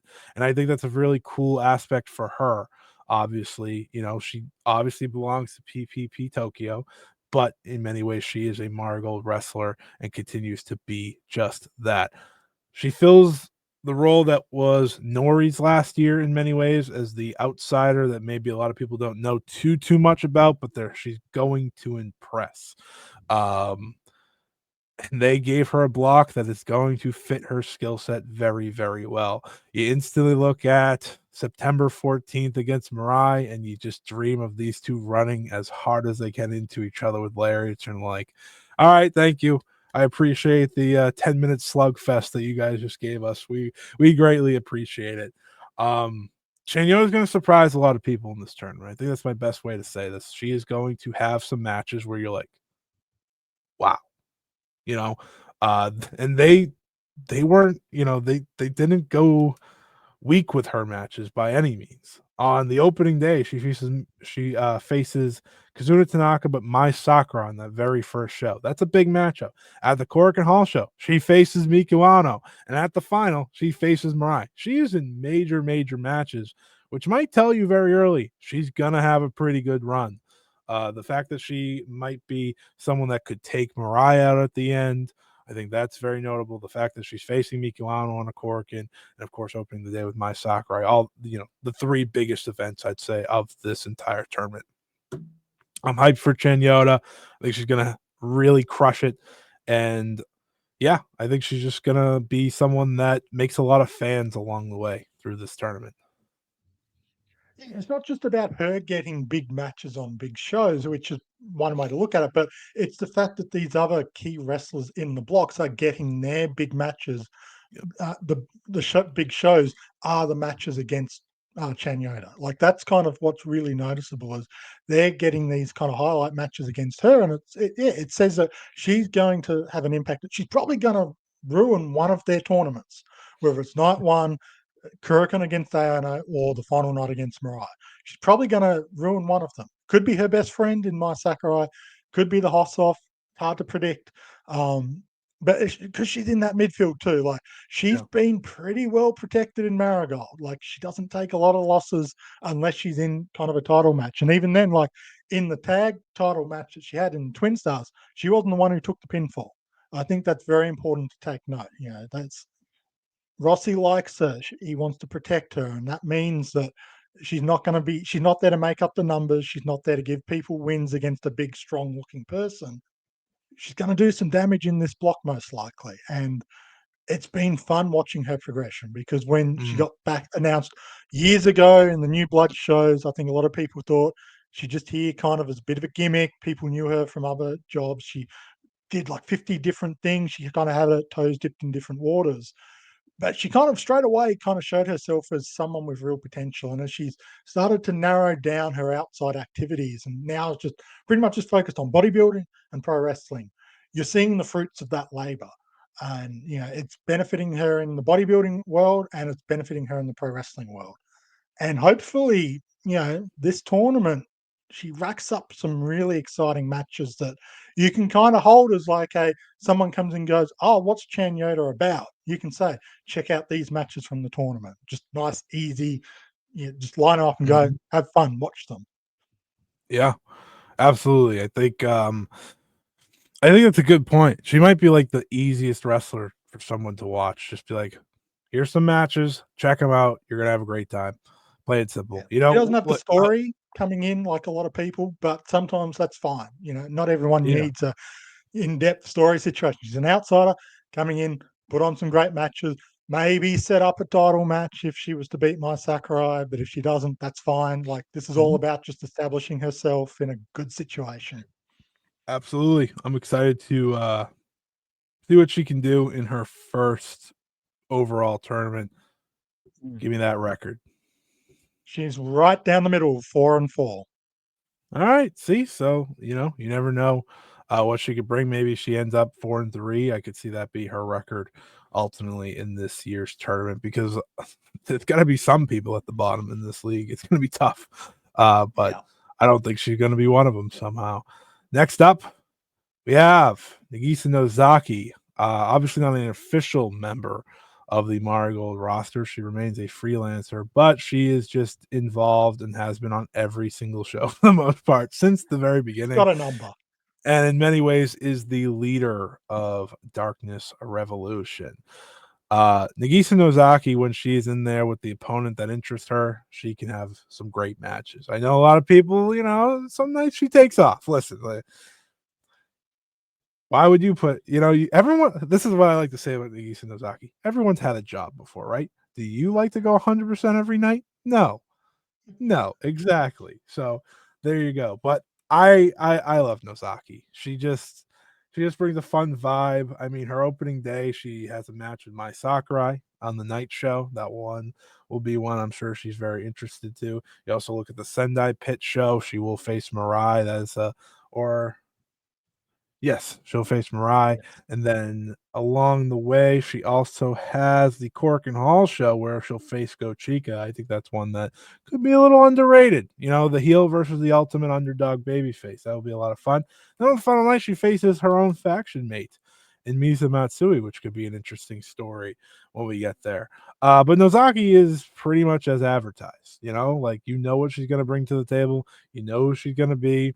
She may not have everyone's favorite tournament, but she's going to have some matches that you really enjoy because she's hard hitting and has a lot of fun.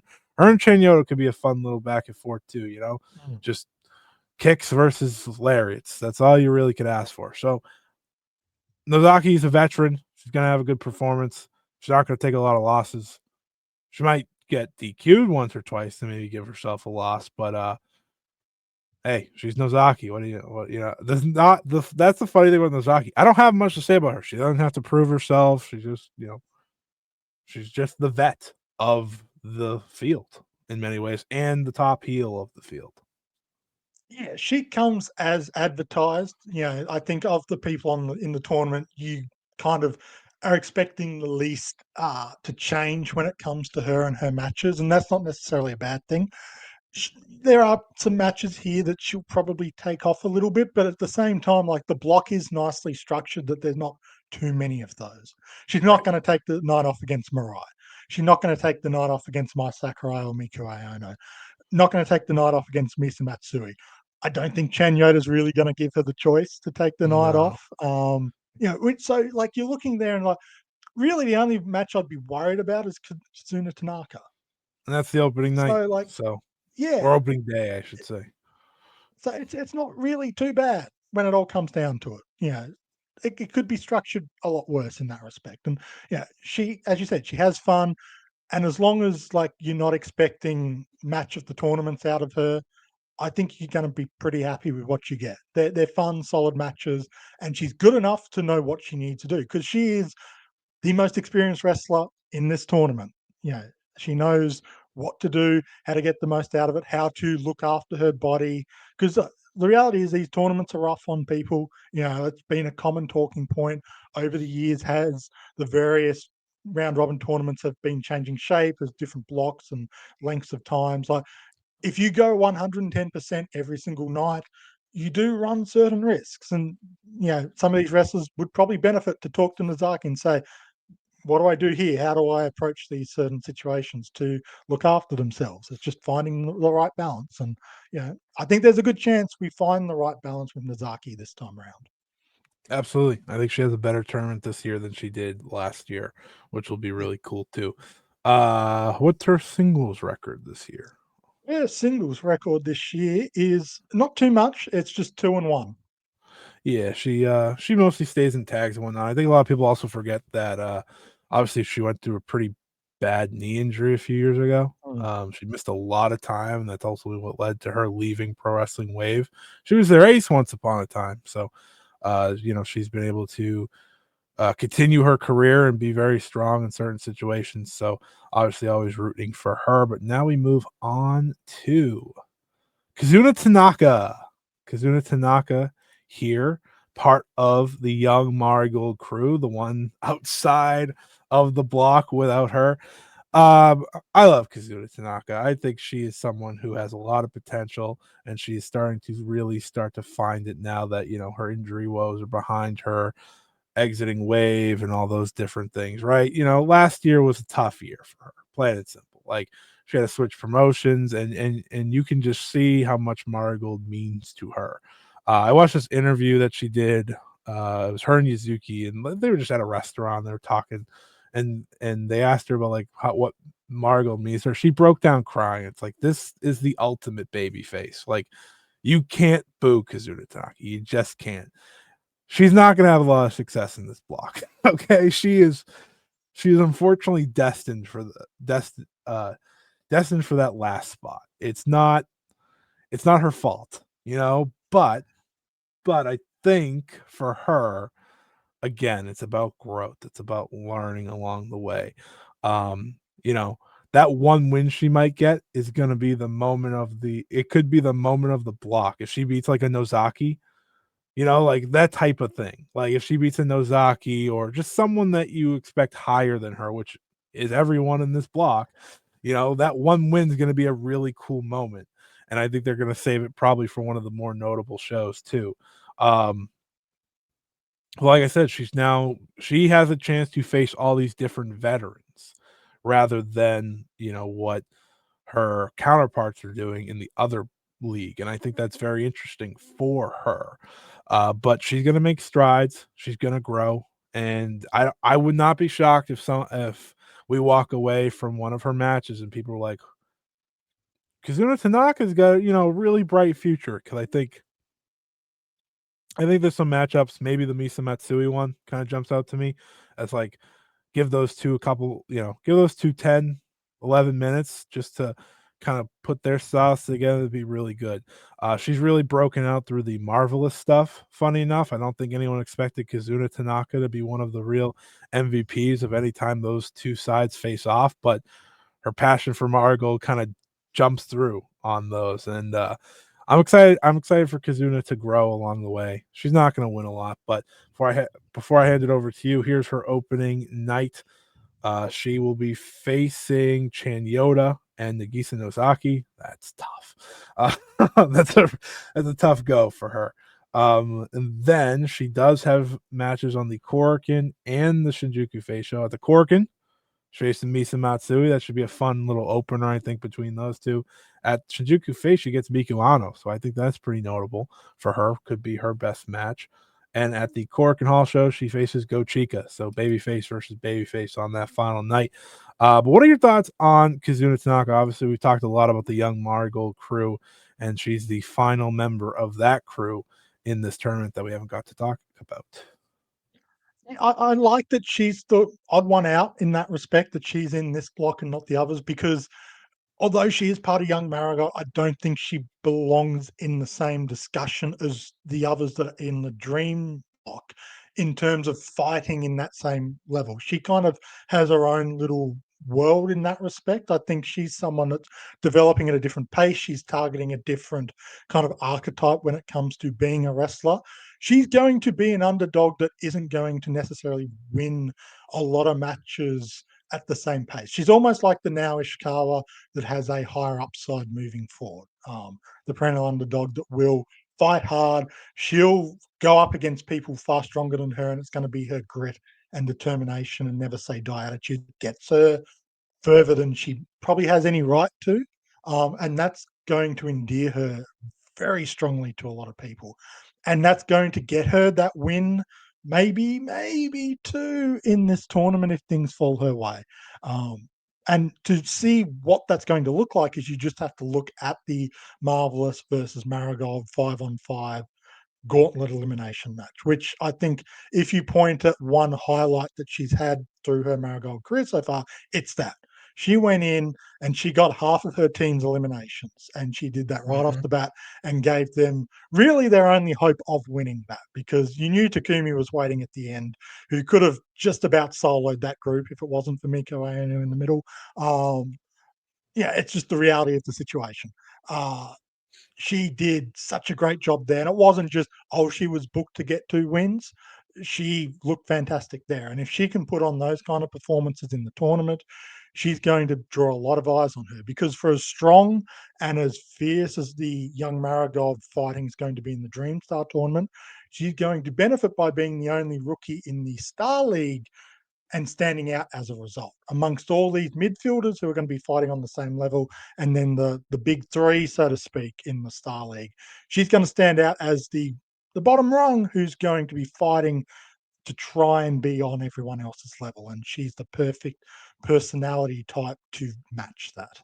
Yeah, she's got a bit of a rough record, 1-4 in 2025 on singles, but that's to be expected to where she's at. And given she had a difficult first year in the company with the back injuries and coming in the way she did, her growth over this year, people have slept on. She's improved markedly. And I think it's Mhm. going to really showcase itself here, where you kind of get a chance to see it rather than being hidden in tag matches where she's not the focal point. Absolutely. Absolutely. I think very well said. Rooting for Kazuna to have, maybe a mini breakout, again, making strides along the way as she's been doing all year. I think she can have a really, really strong performance in a number of these matches. Next up might be the wrestler that most people would like to see climb up the rankings this time around, and that is none other than Misa Matsui. We were in a very different world from last year for Misa Matsui. Last year, she was, simple, young, baby face, just trying to get some wins, get some together, and ultimately was the bottom of the block wrestler. But she has only kept at it and continued to grow and grow and grow. She was already great last year. She's even better now, though. Misa Matsui, I think, is someone who has become a big time favorite for many in her time since joining Marigold. One of those wrestlers from the actress crew that really jumps out off the page. Anytime she's in a big match, she goes out there and delivers. Most recently being the Superfly Championship match against Mayu Iwatani, where Mayu said, "Why did I not know about you before this? You were incredible." And despite Misa Matsui being a heel, Mayu makes sure to continuously repeat that after every match they have together. Um, Matsui, someone I would like to see climb up the ranks. I would like to see her maybe surprise some of us. Listen, finishing top 4 in this block is not easy. It's just not. Like we're not going to sit here and act like the top 3 we know. It's everyone else that's trying to get that 4th spot. And I think for someone like Emisa Matsui, maybe she can be the shocker there. Um, she is going to play the spoiler role. If you're someone that's only really witnessed 5-star Grand Prix, she's kind of in the Azumi role in many ways.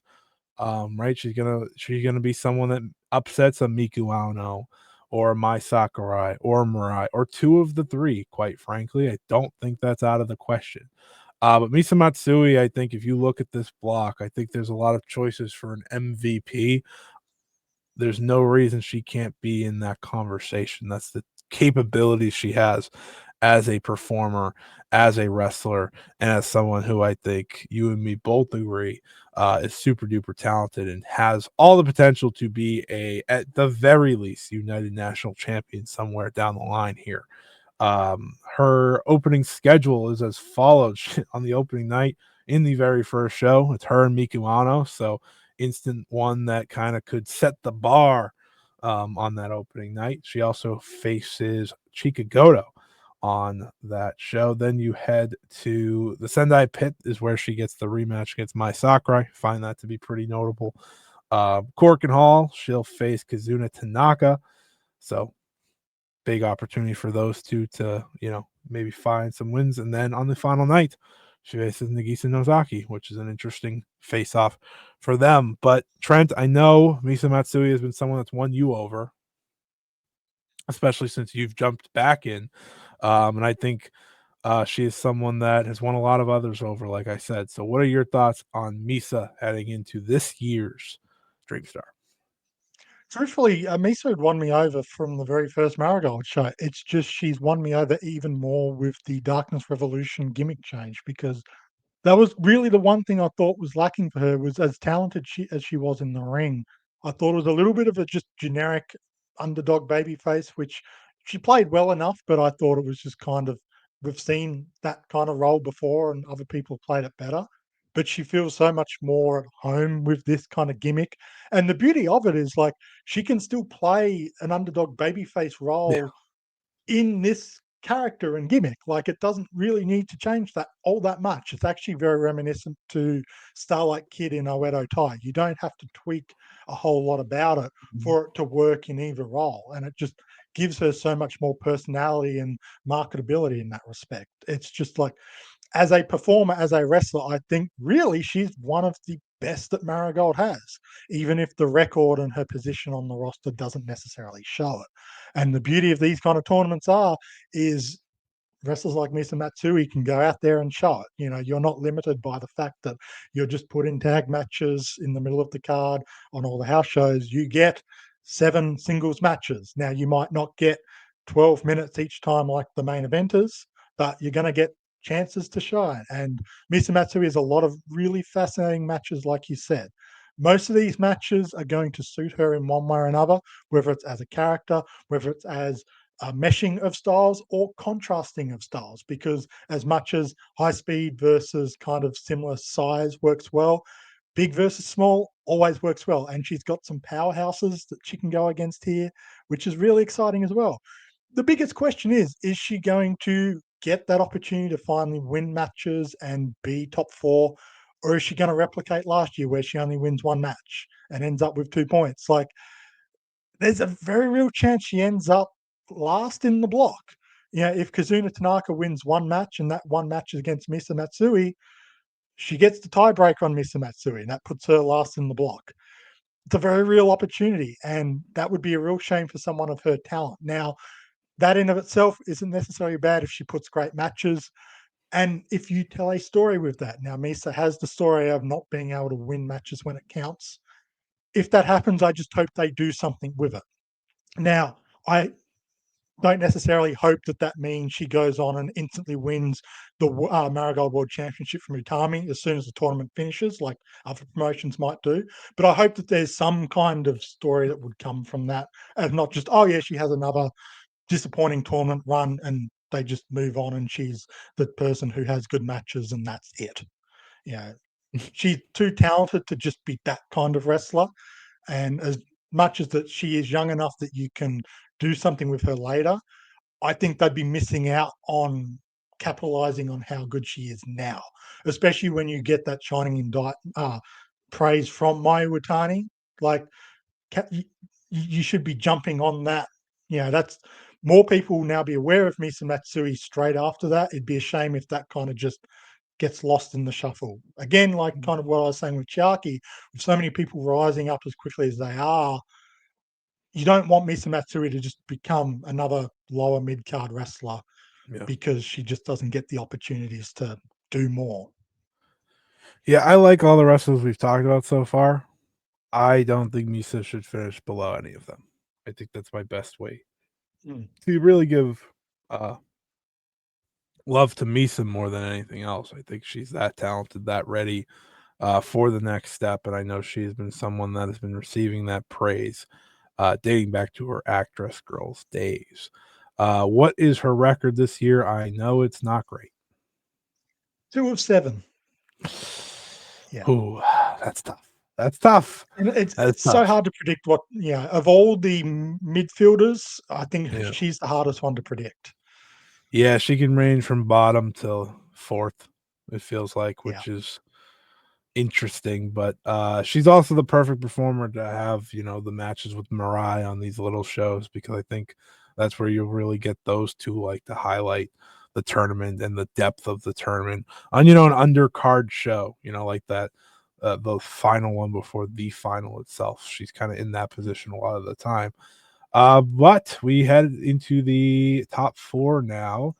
That goes with none other than Go Chica. Chica Goto, number 51. I don't know if anyone could have predicted where she'd go in a year's time. Last year, she had to fight her way into the Dream Star Grand Prix, and she did just that. And through that tournament, she had a fine little run. Not necessarily any match that necessarily jumped off the page, but she showed spirit. Well, oh boy, did that spirit continue for the next year. Chica Goto has become one of the most beloved wrestlers on this entire roster. She has gained so much personality, so much fandom, and a love for pro wrestling that she sings about all the damn time. And I think that's kind of the most enjoyable thing about her, is how much she really has fallen in love with pro wrestling. And truly, you can see it in how she wrestles. She gives it her all every single match. I really do think she's someone that when she walked in with the rest of the actress girls crew, everyone had her as the sixth of the six. It's like, oh, she's fine, she's kind of new and she'll figure it out maybe. And in many ways, she has absolutely over delivered on every expectation imaginable. She has somehow worked herself into a story with none other than Mayu Iwatani in the meantime. She has challenged for the GHC women's title. She has challenged for the United National title. In what think might be her best singles match to date was that very match, and it was a second match show. Like that was it was an interesting day for her to challenge, but she put it all out there. Go Chica is someone that, as you look at this tournament and you look at this league, she's going to have a lot of fanfare behind her. She's going to be a very interesting placement because I don't think she's going to win a lot, but I think her wins are going to mean a lot. And I think she's someone that, if she continues on the ride that she's on, she's going to be an undeniable winner. I have said this before and I will say it again. I don't know if there is a potential win in this, in the future of Marigold that might be bigger than whenever Go Chica finally wins a championship. Like that feels like a moment that is going to be a Marigold core moment. And she deserves all the credit in the world to getting to that level by continuously working, continuously going. And it's really funny because she's also kind of like the mother of this roster. If anyone ever like watches any like the digest videos or anything that they do, like she just kind of takes care of everyone, which is really nice too. But hey, she's her own wrestler. She's ready. She is in many ways another ultimate underdog alongside Kazuna in this block. And she has some exciting matchups here along the way. But Trent, what are your thoughts on Go Chica this year? Well, you know what I was thinking as you were just saying everything you were saying there, ultimate underdog, mother of the roster. Eventually, when she wins the big one, like would just change everything. Would be one of the biggest events in the company's history. You know what that would remind me of? What wrestler that would remind me of, Scott? Who, Trent? Jungle Kiona. You know what that means? I like Go Chica. Talking about wrestlers winning me over, Chica Goto has won me over. I was one of the people when the actress girls came in. Miku Aono very much instantly. You could Yeah. tell she was the ace. Misa Matsui instantly, like you could tell she was great. Chiaki, her first match, with Mariah was great. Yeah, I saw Chica Goto. I'm like, okay, like she can come in. I feel like she'll probably get by on character and visuals. Like there's a role there. She doesn't necessarily have to improve much, but she'll carve out a niche. Hmm. And then I took my hiatus from wrestling, and I came back, and I was so confused. Here's someone who has changed the game, has developed such a she always had the personality, but has just become a wholly confident person, developed a lot in the ring. Like she's still green, she's still raw, she's still got a long way to go. But like you can see market improvement she's made in a relatively short amount of time. But the thing that really stands out to me is, I mentioned she came in and she felt like a visual. She could have just sold herself as a visual, kind of like Koki. If they come in and just sold photo books and just settled in as lower mid card and got by on just being wrestlers that people thought looked good, and that's why they were fans, you could have understood it. She risks that by adding on bulk, adding on strength, changing how she looked to a certain extent. She still looks fantastic, but changing how she looked purely to become better in the ring.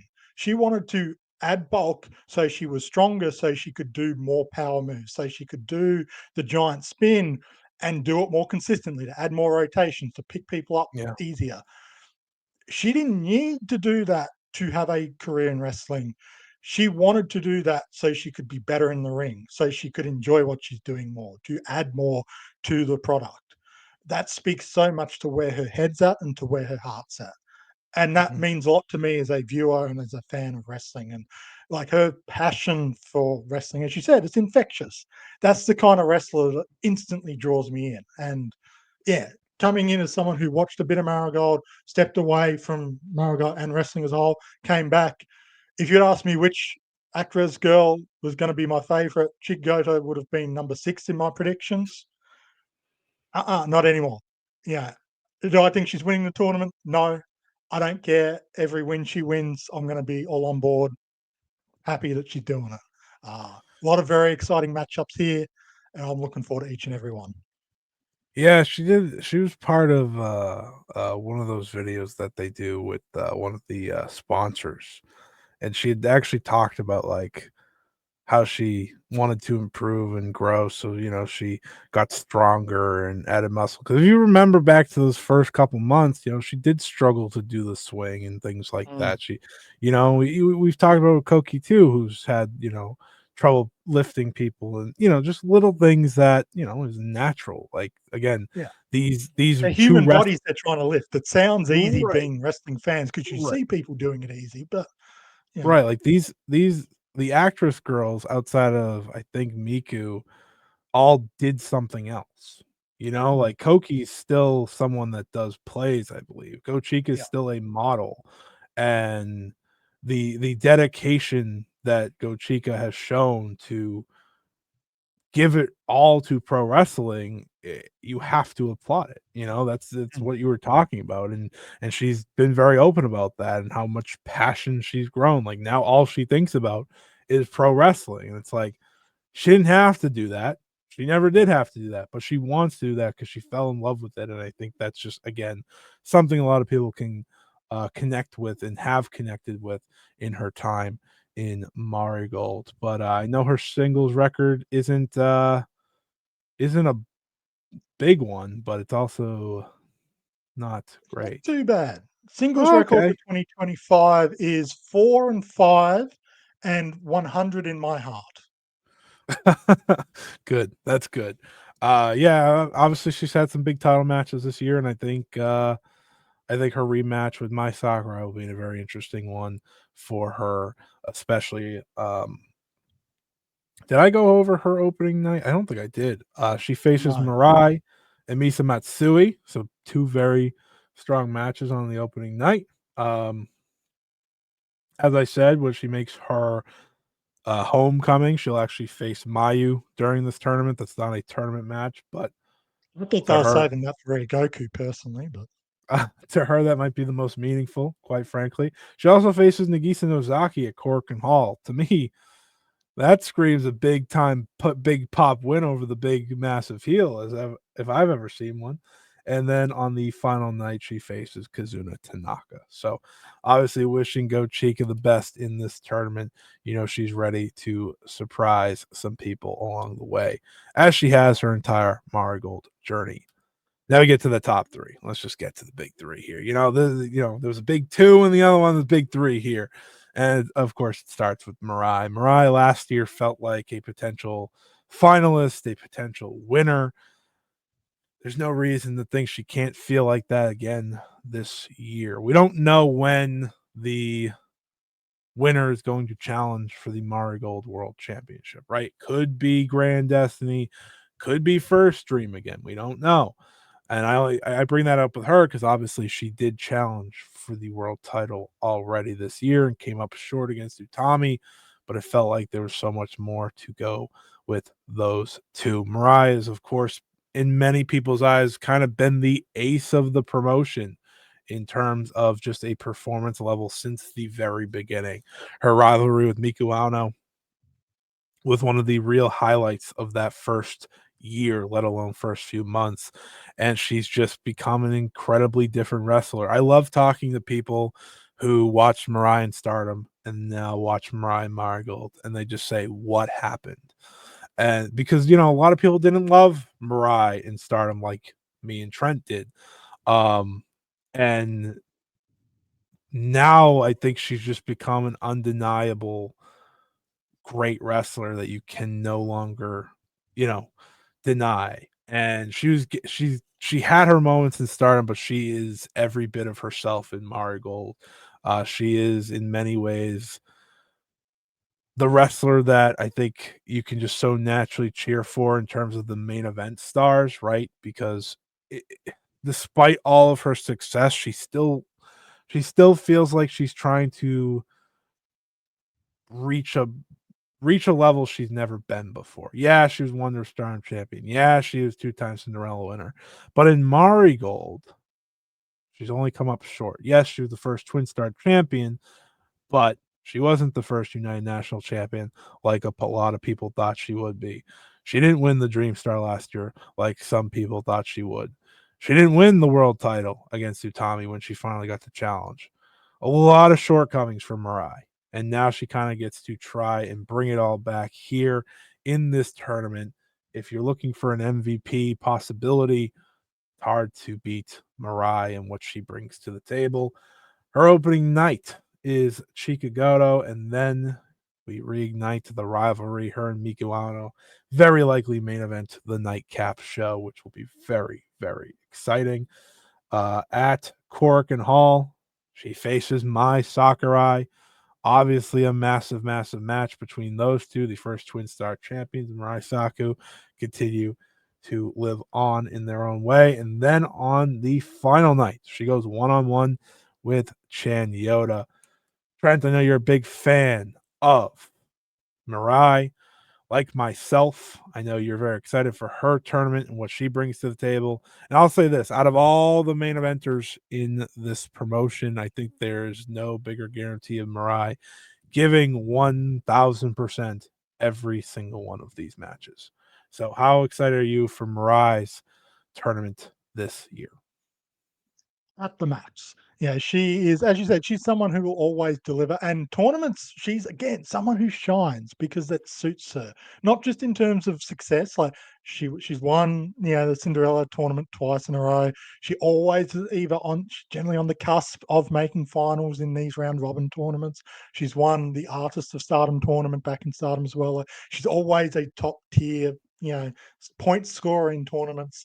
And in terms of actual like in-ring performance, she's always delivering. This is, yeah, she's best in these hard-hitting, short, sharp, fast matches. That suits her style. And I feel like her style has only gotten better and more defined since joining Marigold. In Stardom, she was kind of trying to find a nice, complicated finisher, something fancy. And then she came to Marigold and realized, I just have an absolutely amazing lariat that people pop for. I'm just going to use that. And everyone's like, yes, that's amazing. It just delivers the best stuff. And so she's been doing that and it works to perfection. You know, how did you get me to start dipping my toe back into Marigold in 2025? At the start of 2025, it was with Mariah lariats and then Mariah matches. That's what That's got me true. starting to come back in. I gave you a And then I list. started watching the shows. You gave me a list of Mariah matches. That's what I asked for. And I said, give me ones with nice chunky lariats. And you delivered, because the reality is every Mariah match has chunky lariats. There's no such thing otherwise. But yeah, we've both been Mariah believers pretty much from you've been from day one. I've been from day two. You know, it took me a couple of weeks. But like, it's funny because people were like, stop giving her wins in Stardom, and now she's in Marigold, and people are like, give us some wins, give us some wins. It's fascinating how that booking's Yeah. kind of turned around. I do feel like it's probably going to continue. Like, she's going to be on the cusp and then fall short. She's Misa Matsui upgraded. Yeah, she gets Yeah. closer, she gets bigger opportunities, but she's still not quite there. Mhm. But it's the curse of the wrestlers I like. So I'm sorry, Mariah fans. I've picked a wrestler that you like. I will warn you if there's a wrestler I like. You now know. Don't follow Chikagoto because I've picked her. I think Mariah will get her day in the sun one day. She came into this company as one of the faces of the company. She'll get Mm, there. She'll get there. yeah, Some people yeah, just have to go on the journey, and she is the one that yeah. has to go on that journey. But someone that doesn't need to go on a journey, someone that just kind of was a rocket ship the moment she walked in, that is Miku Aono. I don't 6-2-3 was Mariah's Oh, record. thank you. 6-2-3 is pretty good. It's really Mm, good. It's a really good record. Miku Aono has become unquestionably one of the very best in the world, let alone in Marigold, since joining the promotion. I know a lot of people were singing her praises before that when she was reigning as Actress Girls World Champion and the ace of that promotion.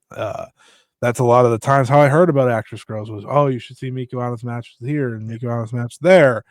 And I went back and watched those. I'm like, okay, this is a fantastic wrestler.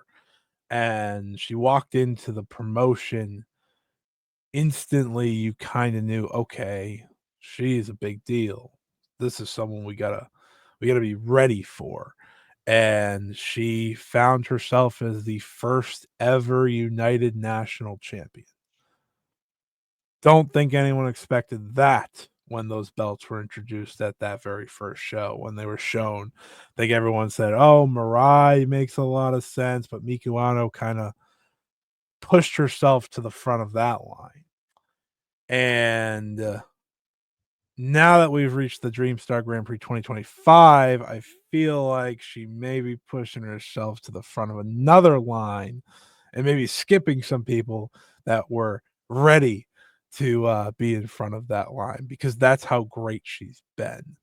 When you are selected to be the retirement opponent of Nanai Takahashi, says a lot. Says a lot. And I'm someone who watched her United National title reign. I said, it was good, but I don't think it reached the full potential that I think she's capable of. So she seemed pretty determined from the moment this year started. Her match with Mai Sakurai was arguably the best of the entire reign, probably was the best of the entire reign. Okay, that was great. And, she did some undercard stuff. She was just kind of here and there. And then she stepped up to Nanai Takahashi. And instantly, that's one of those matches you look at and like, I don't think this is just the retirement match for Nanai Takahashi. I think this is can Miku Aono be the world champion someday? And Miku Aono went out there and had the match of her career while defeating Nanai Takahashi in her final singles match. She has since been billed as the ender of passion and all these different things. She is the one that ended Nanai Takahashi's career. something tells me we're not giving all these big time nicknames if she's not on her way to something greater, to something higher than we've already seen. If you asked everyone at that opening Marigold press conference who was going to be the first person to win the top two belts, right? The red and white belts. At the time, we didn't know exactly what they were called, but now the Marigold World title and the United National title. People probably would have picked Mirai or Utami, I'd have to guess. Or Mayu, even though she wasn't there. Yeah, that's true. That's true.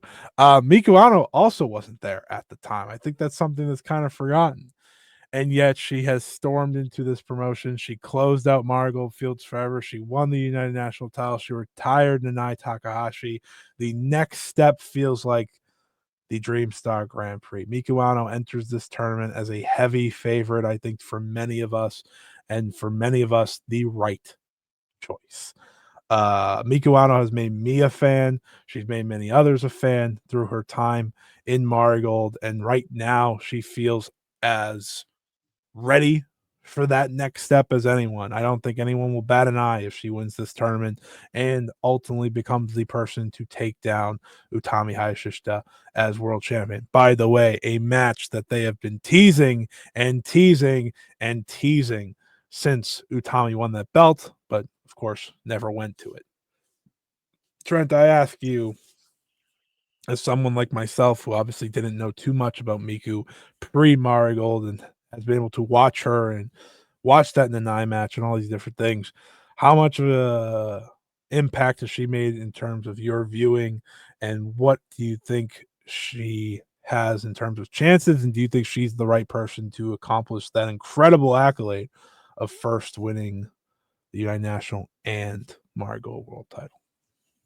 As someone who had only heard about the actor as wrestlers from people who watched, she was the name that everyone had kind of said, look, there's varying levels of experience and talent there. Like I knew Natsumi Suzuki obviously from the earlier Stardom days, but Miko Aono, everyone was like, that's the one to watch. Like she's already the finished product. That they don't need to do a lot for her to already be ready. Ryan Dilbert, in the short time he had invested in actress girls while we were joking with him on Ocean Cyclone show, he kind of said, yeah, no, keep your eye on her.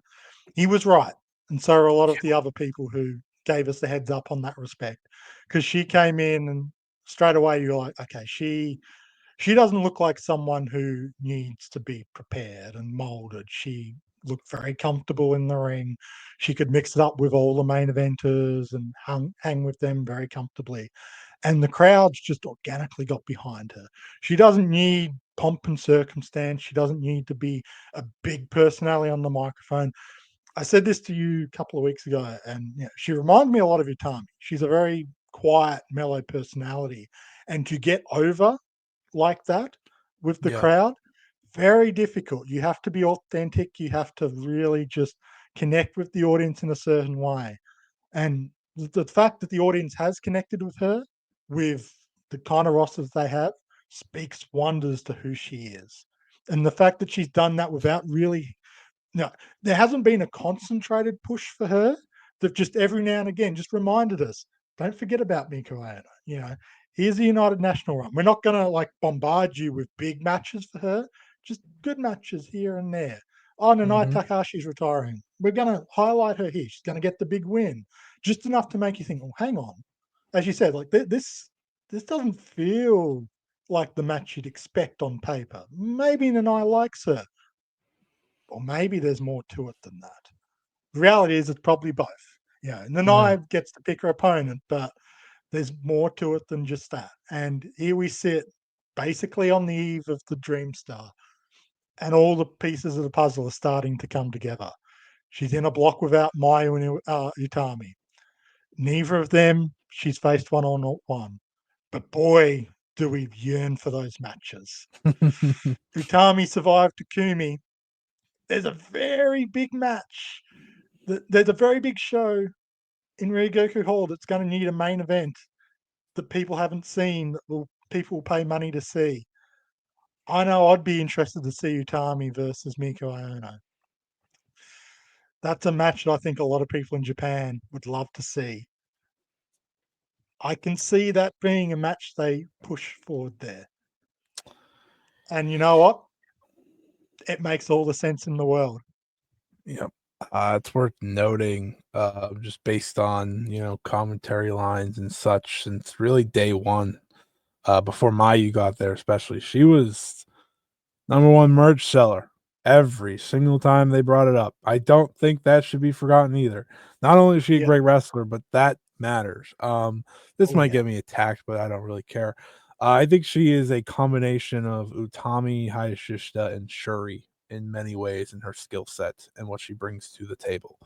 Um, Her matches with Nanai last year in the Dream Star and Sari last year in the Dream Star really jump out as some of the best matches of that tournament. And when you are the white belt champion of either Joshi tournament, sometimes it's hard to stand out because you're not going to qualify. You're not really going to be in discussion on the final night. But she made sure to say, pay attention to me. I am in the conversation with the Saris of the world, the Nanais of the world, right? I deserve that recognition. And she's only kept doing that. Somehow, some way, the two biggest matches that Marigold has in the chamber now are Miku Aono matches. Miku Aono versus Tommy Hayashishita and Miku Aono versus Mayu Iwatani feel like the two biggest matches this company has moving forward. That's pretty incredible. Like, that is what they've done. That is what they've created. And that is what they're protecting with this setup. Will we see one of them on the final night? That remains to be seen. But Miku Aono has had one hell of a year. I'm sure her record's pretty strong this year. 7-1. Only loss, of course, to Mai Sakurai with the championship. She has not lost since the first show in a singles match of the year. So I think that's pretty telling. Her opening night, for those wondering, Misa Matsui in the afternoon show, and then her and Mirai back at it. Better be a 15-minute draw. I don't need to finish that match. I like the idea that 15 is just not enough for those two ever, ever, ever. Is that the one match in the history where the betting numbers would be favorite for a draw? Just Yeah, every for time it sure. happens. Yeah. Absolutely. I also think it's the only match maybe in history where people are like, yeah, no, I'm happy this was a draw. Like, people complain about draws all the time, but like those two, it's like, no, keep doing it. Keep It's the meme alive. absolutely. At Cork and Hall, she goes one-on-one with Chan Yoda. She also faced Kazuya Tanaka at Shinjuku Face. As you could tell with her tournament, she wrestles the first night and then is off for most of August. So if she starts off rough, 0-1 and 1, 0-2, maybe there's some doubt there for a good month for Miku Aono fans. But something tells Or me, 1-0-1, as we're hoping. yeah. I mean, she could go 2-0 and just steamroll this too. I'm not going to count that out. But she meets the woman she has not been able to beat on the final night, and that is, of course, Mai Sakurai, the woman that took the United National Championship away from her. That feels like a pretty important match as far as I'm concerned. But let's get to the final member of this block. We just said her name, and that, of course, is the United National Champion, Mai Sakurai. I mean, if we want to talk about someone that continues to prove everyone wrong, that is Mai Sakurai. Trent has an article up about it. Go check it out on resuramag.com. My apologies. I think something funny about Mai Sakurai and continuously funny about Mai Sakurai is just like, God will be wrong. Everyone was wrong. No one knew this. Like, even people that liked Mai Sakurai did not think this was happening. Plain and simple. Like, you cannot tell me she was going to become this undeniable top star. You just can't, because you didn't believe that. You said, oh, she could be a good hand. Like, that had to be the max. And she has just been incredible since joining Marigold, especially since that Julia match. Obviously, that's the one a lot of people point to as kind of the shift for her. She was a finalist last year in the Dream Star. She came up short against Utami, but ultimately still was able to challenge for the United National title and win it. She is the winningest champion in Marigold's history, the most successful defenses of any title reign thus far. She continues to stack the record sheets. She continues to show why she should be in the position she is. She is another one that has her entire tournament in August and then is waiting till that final night, which is very interesting. Both her and Utami following that same road, which I find very interesting for the two champions. Listen, Mai Sakurai is not going to win this tournament. She is a champion after all. I don't see that happening, but she is going to be a real curveball for the likes of Mirai and Miku Aono, who are her final two matches, both taking place at Korakuen Hall. Something tells me the results of those two matches may very well decide this block. And I think that's very, very important. But hey, I'm excited for Mai Sakurai's tournament. This time last year when we were going to the tournament, we were like, she's a name, and then she made it to the finals, and we are like, oh, what the hell are we talking about? But she opens the tournament against Chan Yoda and Nagisa Nozaki, so two tough matches right off the bat. Like I said, then at the two Korakuen Hall shows, she's got Mirai and Miku Aono, so two potential main event type matches there. So it should be very fun. Very excited for Mai Sakurai. What do you think for Mai, obviously, as she is one of the champions, the top champion of this entire block? Yeah, the champions are always fascinating because, like, they're not really in control of their tournaments. It always feels like the wrestlers coming at them are in control of their tournaments because every match, someone's desperate for a win because if they lose their tournaments, if they got a win over a champion, that's just as good as winning a tournament because it sets them up for a future championship match. So Mai Sakurai's kind of always got to be on edge. She's kind of playing defense through the entire tournament, especially because like we're kind of assuming she's not going to win because she's champion. Makes for a kind of interesting situation. And then, of course, you've got the Mirai Miku Aono. It's kind of like a rock, paper, scissors Pokemon situation. One's good against the other. It's, strengths and weaknesses, that sort of triangle situation, which makes for a fascinating conclusion to this block. If you'd asked me a couple of years ago, would I be excited for a My Sakurai tournament run? My answer would have been no. But I've got a whole article about why that's changed. I had to apologize to her. She has done so much to grow and change.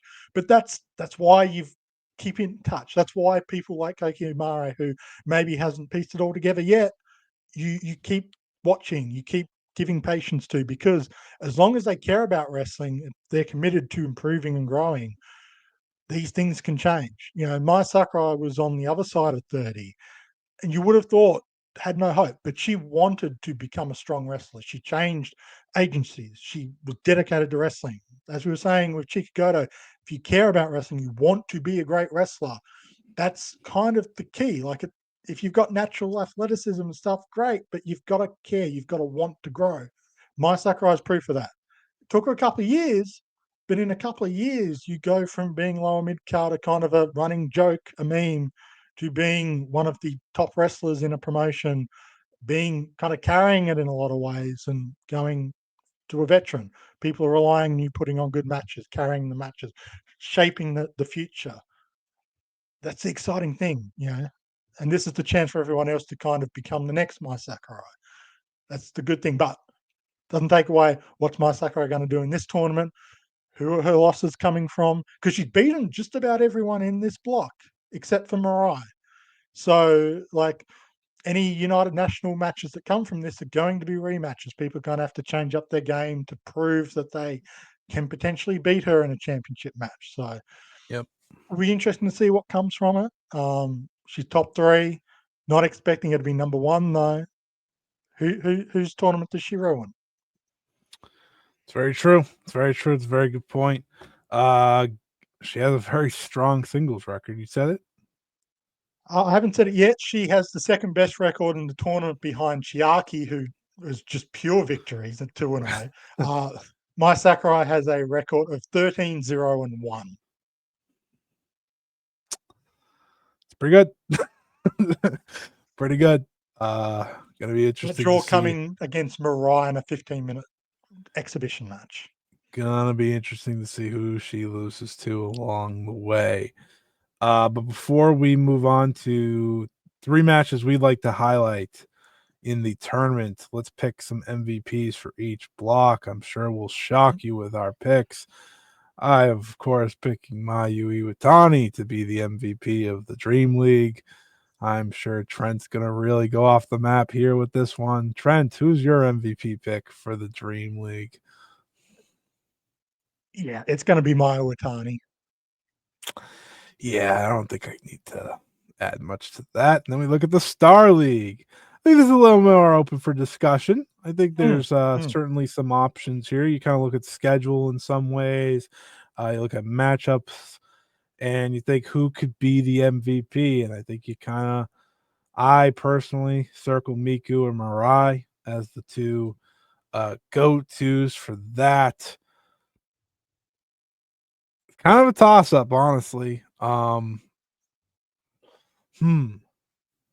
I will decide based on how we finish here. And I think I'm going to go with.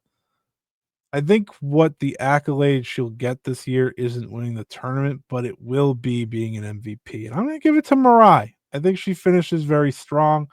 I like her. She wrestles the final 3 days of the tournament as well against Misa Mm. Matsui, Kazuna Tanaka, and Chen Yoda. I feel like those 3 matches could give her the edge. If those are all kind of like, oh, okay, like very impressive, I think that will give her the slight edge over Miku Aono. But it's a real toss up.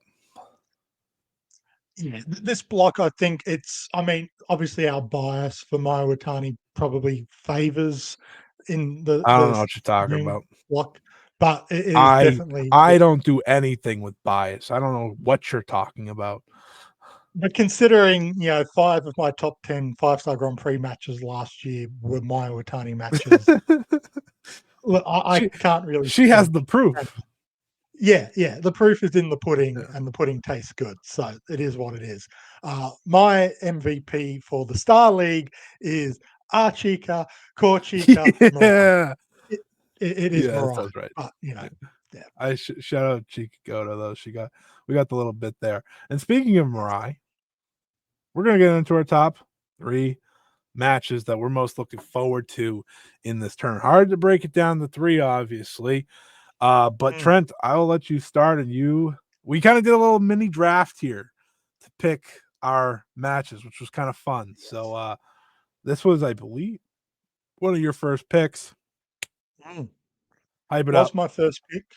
I wanted something that maybe wasn't like everyone's first thought of when you think, must watch matches because there is not a lot of story here. But like in terms of like this is the first time singles matchup, and when I sort of saw the block matches, and I thought, "Ooh, Mirai and Misa Matsui, this is very fascinating situation because Misa Matsui is someone who like you think of Mirai's power, like she's going to take a lot of those moves brilliantly." But Mirai's also someone who can accelerate really well. So while she's not going to be able to keep up with Psycho Speed on pure pace, she can like she's not going to get left in the dust, which makes for some interesting contrast and dynamics. These two are two of the best wrestlers in the company in a first time matchup that I think will mesh styles really well. And I think that's what makes this such a compelling matchup.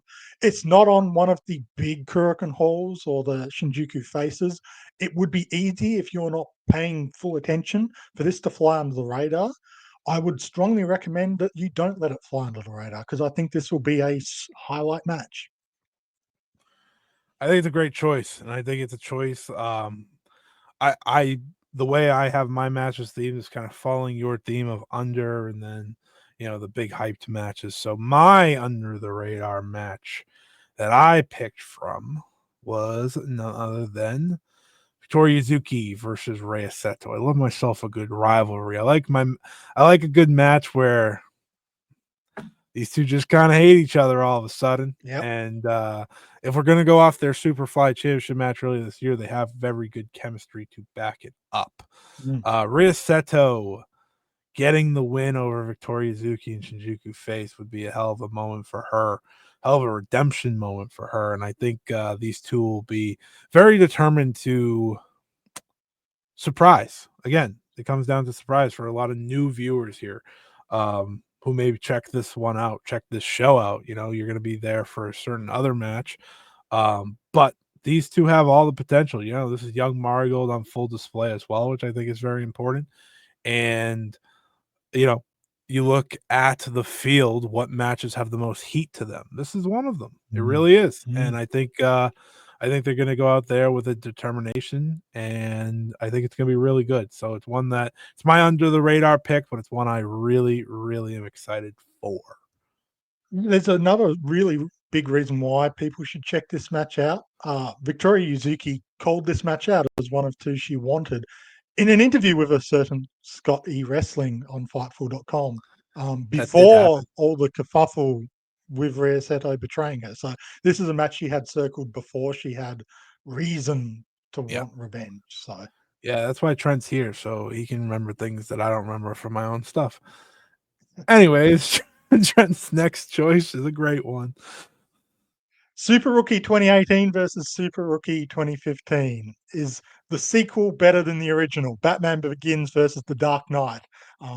Look, I don't need to tell you the comparisons. We've been making them for the past 2.5 hours. People have been making them since January, since December, really, when it was first announced that Sayuri was a super rookie coming into Marigold. And I think like the names have been justified. She's more than earned the title, and she's more than earned the comparisons to Utami. But this is the test.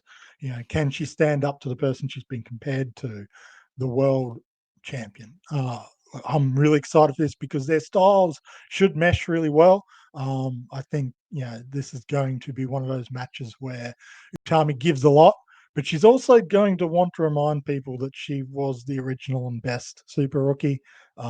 So she's going to give as good as she gets, and I think Sayuri is going to use this as an opportunity to kind of maybe showcase that amateur wrestling is better than judo as well. Mm.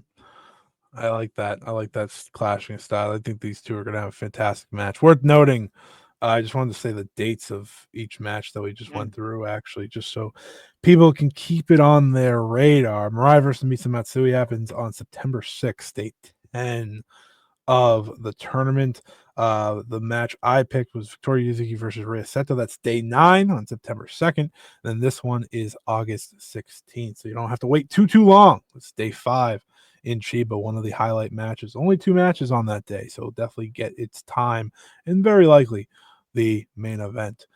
Speaking of a main event, I'm not waiting long for one of my picks. I just, sometimes you just got to go to the well. Sometimes you just got to be like, listen, I know what these two could do.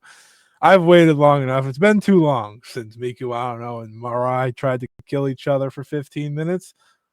We're back. We're back. This is going to be the second match of their day, and they're going to act like they didn't have anything before that, because there is no rivalry that feels forever more than this one. This rivalry is going to go for years and years and years and years.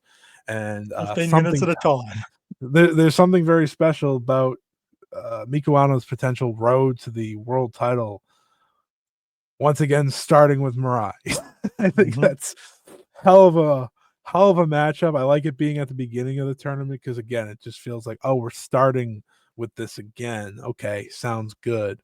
I mean, if this was the match of the tournament, no one would be shocked. It is the opening night though, so it's going to have a lot of competition throughout.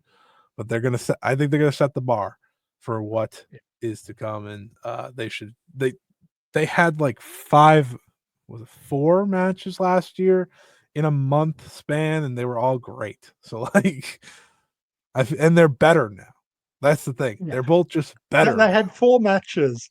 People were it was one of those things where it was like, okay, you're pulling our leg, Rossi. And by the end of it, people were like, no, keep going. Like it reached that point where Yeah. people were sick of the joke, but it was so good that people just wanted to keep going because they were that good. The matches just hit each time. And now we've been deprived of it for a year. Yeah, give us more. Like, I give us remember those after the 15 second minutes. one, a lot of people were like, "You're doing a third one," and then the third one happened. They're like, "Never mind." Yeah. As you will. And this is your final recommendation, but boy, oh boy, is it a good one. Miku Aono, welcome back. Yeah, look, there's a reason why we were tossing up between Mariah and Miku Aono for Star League MVP because she's that damn good. Final night, there's a lot at stake for her against Mai Sakurai. Um, yeah, this could determine who's advancing to the block. They had a fantastic match to start the year, and like the one complaint I've seen from that match was that they probably dragged it out a bit too long for especially Mai Sakurai at the time was probably a bit longer than what was truly comfortable. That's not going to be an issue here. They got 15 minutes, so it's going to be the best of both of them here. And I think, given the circumstances, final night, two of the best wrestlers in the block, both looking to make a point, top wrestler, top champion, top contender to advance, Kurikan Hall, hot crowd. This could be match of the night, match of the tournament, and just also that kind of, I think both of them probably also want to prove themselves better than the other in the ring, which a lot of this tournament is going to be in general on different degrees. This is another one of those matches. I think it's going to be really spicy. It's a great pick. It's a great pick. I was between this and the Mariah one, obviously, because I wanted a Miku Aono match highlighted. But no pick was a quicker first pick for me than my final match. It's very rare, if ever, probably maybe a first time ever, that one of the most hype matches, maybe the most hype match in terms of just overall, what's this gonna be? Features two rookies, but Suriyama and Senka Akatsuki finally go to war, finally go one-on-one at Shinjuku Face, the home of the Sun God. It's just perfect. Everything comes together for me on this one. And there's something so perfect about them starting in Shinjuku Face because something tells me they're going to have many matches through their years. Sure, we could have put it at Cork and Hall, would have been fitting, but would it have got the necessary focus on a final night that maybe they wanted to? As I've thought about it, there's something right about starting at Shinjuku Face. The next time's at Cork and Hall. Building and building, because eventually these two are going to have a match at a building that is going to be so big that you're going to remember this one and be like, remember where they started. Remember where they start against one another. These two have so very clearly built together. You've watched Suriyama grow, you've watched Senka Akatsuki grow, and they're doing so together. They're learning together. They've had chemistry in every tag match they've had, and they just have an overall heat to the match that, there may not be a bigger rivalry match than this one in this entire tournament. And I just said Miku Aono versus Mirai. You just said Miku Aono versus Mai Sakurai. But listen, these two are always ready to fight. Suriyama finally got with the program. Now she's ready to fight at every press conference. That's just how it goes. I couldn't be more hyped for this match. It's as good as it gets in terms of, two rookies just ready to leave it all out there, and it's going to be awesome.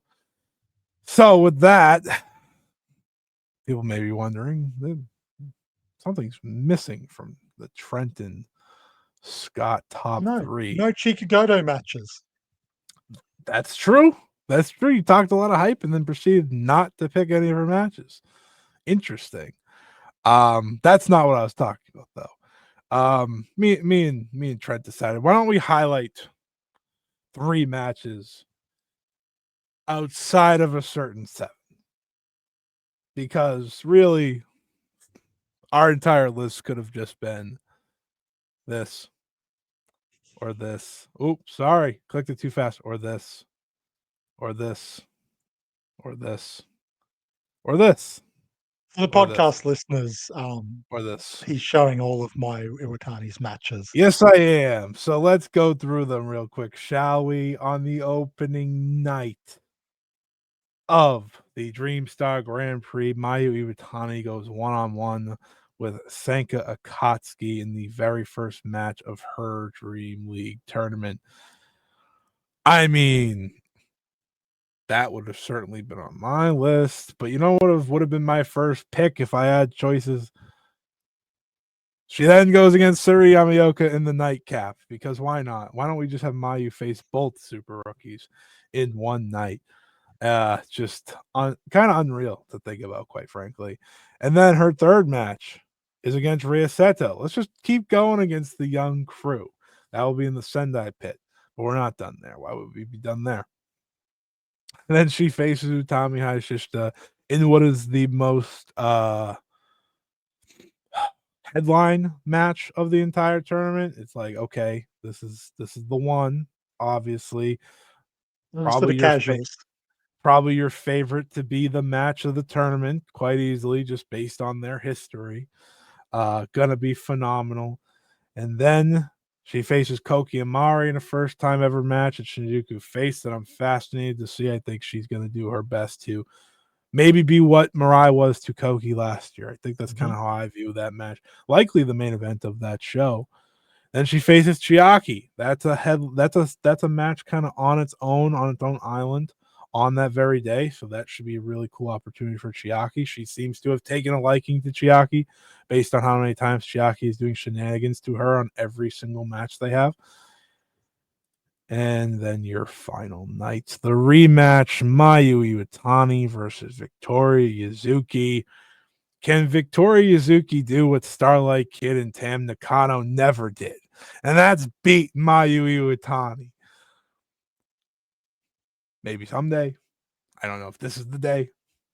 But I had to get my knock in, right? It was right there. But obviously, we didn't want to just do a Mayu list. So we just thought, why don't we just name all 7? Because I think all 7 do have some great anticipation. But that brings us to 2 final things. First up, I think it's fun to do this upset of the tournament. And that's where I bring in the handy dandy schedule that my good friend Dylan Murray made. It's a great schedule, keep track of everything going on. He'll also update throughout the entire tournament, so you'll get the records and everything through the blocks and so on and so forth. But you look at this schedule, you look at what is a great upset. What is an upset that you think will happen? So, Trent, I'll let you go first. I am the host after all. It's only right that I let you go first. What day should I be going to for that major upset? You don't have to go far because this is a Rossi Ogawa booked show, and Rossi Ogawa likes his night one or day one upsets. We saw it last year, Nagisa Nozaki beating Utami Hayashishita. There's always an upset on the first day to kind of surprise everyone, to remind everyone that you can never be truly comfortable with all our claims like this person's going to win these matches and all that. There's always an upset here or there. And I'm possibly going bold, considering some of the things we've said. I'm picking the super rookie, Sari Yamaoka, to beat Mayu Iwatani on night 1. Especially given seeing how they've interacted in the past couple of weeks. Mayu still clearly not 100% with her ribs. Whenever she takes a hit or two there, she's doubled over. And Sari manhandled her when they faced off with the veterans versus Nope. youngsters with the turnbuckle to turnbuckle stuff. Given the way she wrestles, I think that is the perfect kind of announcement of here we are, and especially with the way the matches are set up for that final night. I Mm-hmm. think, like Mayu might need a win there, and Sari might need a loss in order for certain things to shake out. I like that a lot. That will be very interesting if the super rookie can beat Mayu on her very first night, mind you. And if you've watched Mayu tournaments, her in the first day of a tournament, not the best luck. Not Except for always. last year, really, when she was not being booked by the same person as usual. Or to be fair, the person she faced off in the first night didn't have the best run in the tournament. So Yeah, little did we know that that person was going to go 0-6. That's neither here nor there. I like to look to the final night. I feel like the final night's where you get a big upset. How yes. where does someone get eliminated? How does someone get eliminated? And I feel like there's a lot of prime matchups here. Chinyota versus Mirai sounds like a pretty good upset. You know, we've been hinting a lot at Senka and Ryoseto as a pretty good upset. Koki taking out the world champion would be a pretty good upset. Tori Yuzuki taking out Mayu Iwatani, kind of like the unbelievable thing, just based on, you know, history, right? You know, Mayu doesn't lose to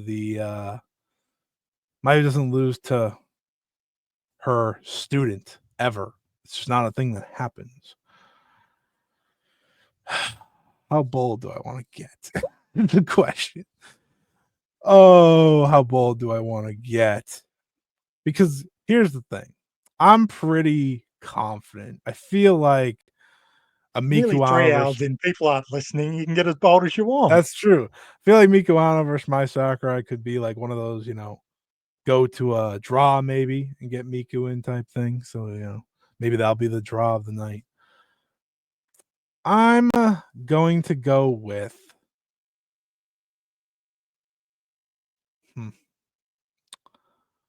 I'm going to go with the craziness. Why not? Victoria Yuzuki beats Mayu Iwatani on the final night of the Dream Star final. And that's how the super rookie Seiri Yamaoka gets in. We have no faith in our icon and all the faith in the world in Rossi booking Well, super well, rookies. well, here. Okay, so I want to give like the reasoning here. And you know this. There is very little of me that sees Rossi giving away Mayu versus Miku Aono on the final night. So we got to take her out somehow. You know, like we got to get her out of it because I think you and me can kind of agree. This is Miku Aono's tournament. Like, or at least she's winning the Star League at the very least. I won't speak for you yet. But we got to get Mayu out. Like, Rossi never goes to the biggest match on the finals, right? You go through the 5 stars through the years. You look at 2020, it was Utami versus Hameka, right? That wasn't at the time a massive match, but it would build up Hameka, obviously. 2021, sorry, Momo fans, it was Shuri versus Momo Watanabe.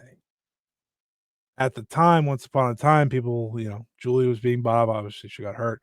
2022, he went back to a rematch, which was very unique at the time. Julia and Tam. I could have went pre 2020 to really help this and define this. It was Hana and Konami the year before that, Mayu and Utami the year before that, just to give you an idea, a further idea. They don't go to the biggest match. He's not going to give that away at the Cork. And you know why? Because the tournament final is going to sell itself. My whole point is got to keep Mayu out. And I think I'm kind of following with what you said, right, in terms of the Seiri Yamaoka upset. Imagine if Mayu's 2 losses were to Seiri Yamaoka and Victoria Yuzuki. Boy, oh boy, would that be a sign of what she's willing to do and wants to do for this company and what they're trying to do with those two. I could also see, honestly, an upset might just be Yuzuki getting a draw out of Mayu on that night, you know? But I'm trying to keep Mayu out because again, I just can't see them doing that match, a match that should main event their biggest show next year, you know?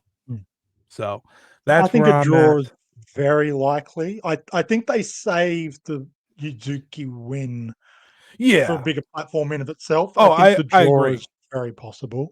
So I'm going to settle But with then the again, I draw. also said I thought they were saving the Kid and Tam victories for a bigger platform, and that bigger platform was the collective dreams of every fan. Yeah. So I'm going to go with a draw to keep Mayu out. I think that's more fitting, but it's still a major upset because, like you said, we go off her history. She never lost the Kid. She never tied with Kid. She did tie with Tam, but I mean, Tam was a main eventer by that point, and she still didn't beat her. So I think a draw with Yuzuki is a big lift for Yuzuki, and you know, gets maybe Seiri Yamaoka in or Koki Amari even. Like I don't know. Yeah, You know, I Loki's a think very good shout for advancing too, I think. But hey, we're not here to pick the runner-up. We're here to pick the winner at the end of the day. Have we telegraphed it a bit with A little what we were bit, saying? a little bit. But I'm just seeing stars all the time. So yeah, Miku Aono. Miku Aono is winning this year's Yeah. tournament. I don't think you know, one of my favorite things of how these things can be booked is sometimes you just kind of telegraph a winner because it's the right winner. Mm, This is one of those times Miku Aono is the right winner. She yeah. feels like the person ready to win this tournament, to go on to face Utami, and I think beat Utami. I don't think that's up for debate either. We've kind of talked her and hyped her up as she's ready throughout this whole thing. I don't think we have to give too much on why she's our pick, but Trent, just to give a few words on why Miku Aono makes sense as the Dream Star winner. She is kind of the next main eventer apparent, and the best way to set someone up who hasn't maybe fulfilled that role consistently is to give them the big spotlight moment. Part of that was the Nanai Takahashi retirement match, but the best way in classic kind of Joshi booking is the tournament victory. Mm, The Dream Star Grand Prix is the perfect way to establish that. I think Utami winning last year kind of established the value of it because everyone knows how big Utami is. So her winning yep, made it a big deal. And yep, now Miku Aono winning kind of puts her on that pedestal, reminds everyone how it is. And obviously, we don't know where a potential championship match will be coming from it. It was a pay per view in January last year. This year, but from last year's tournament. yeah. Personally, I do think it will be the Ryogoku Grand Destiny Makes main the event. most sense. It just makes sense. This show happening August, September for an October show, like it just lines up perfectly with the size of it. And Miko Ono is someone that you could put in the main event of that, especially in a first time matchup with Utami. It's logical booking. You know, if it was just going to be a Kurikan Hall show, maybe you could give like a big spotlight moment for a Sari Yamaoka or something. But with that in mind, where my heart is saying you need someone who is an established big enough star already to kind of handle the pressure of a Rare Goku main event, the stars are lining up for Miko Aono. It just makes sense for her. It makes sense for the company. It makes sense from a storytelling perspective. And sometimes, even if it is predictable, predictable can be good in wrestling. You don't need to swerve for the sake of surprising fans when the Agreed. story is logical and makes sense. The journey is just as important as the destination. Totally agree. And I think her journey could be a very exciting one. For what it's worth, what is your final? I do think it's going to be Sari Yamaoka versus Minko Aono because of what you Yeah. said, kind of protecting the Mayu versus Aono match. Plus, I think there is enough kind of with that super rookie aspect. Like, if Yeah. they don't announce that the main event, the winner gets the Grand Destiny main event yet, if they keep that in the back pocket, I think enough people would be kind of like, I could see them giving it to Sari Yamaoka. As we've mentioned, everyone knows how Rossi books the super rookie. Would it surprise you if Sari won a tournament here? No, not at all. And if her challenging at First Dream 1 year after her debut doesn't line up more perfect, I like that kind of just jumps off Yeah, the page, right? As a yeah, possibility. Yeah, I'm with you. I think the idea of kind of the two upsets we put together, Yuzuki going to a draw and maybe Siri getting the win over Mayu on that opening night in a shocking fashion. They mm, end up being tied in points, and Siri has the win. That's how she advances. She loses to Miku Aono in the end, which is fine. yeah, But I think that's kind of where I'm at. And I think it's a good way to go because Siri Yamioka is more ready now than Utami was. yeah, It's yeah, crazy. I understand like people might listen to this and if you look at the field, it's like why would you put her because she's that level of future star. That's why. And based on booking past, elevating someone in the defeat role is one that is just a constant. And she is someone who is very much that. But like we said, I wouldn't rule out Koki. I wouldn't rule out Yuzuki either. I think those three are kind of all fighting for that and kind of that elevation role. Which one do you want to elevate? I don't think there's a wrong choice, especially if Koki finds a stride mid-tournament, right? And she's closing out with Mayu and Utami. I think that's a very interesting debate. And Yuzuki's we hyped her up as much as we did for a reason. So those are all three great options. I think they're all probably the options because like we decided you're protecting her and Mayu at the end of the day.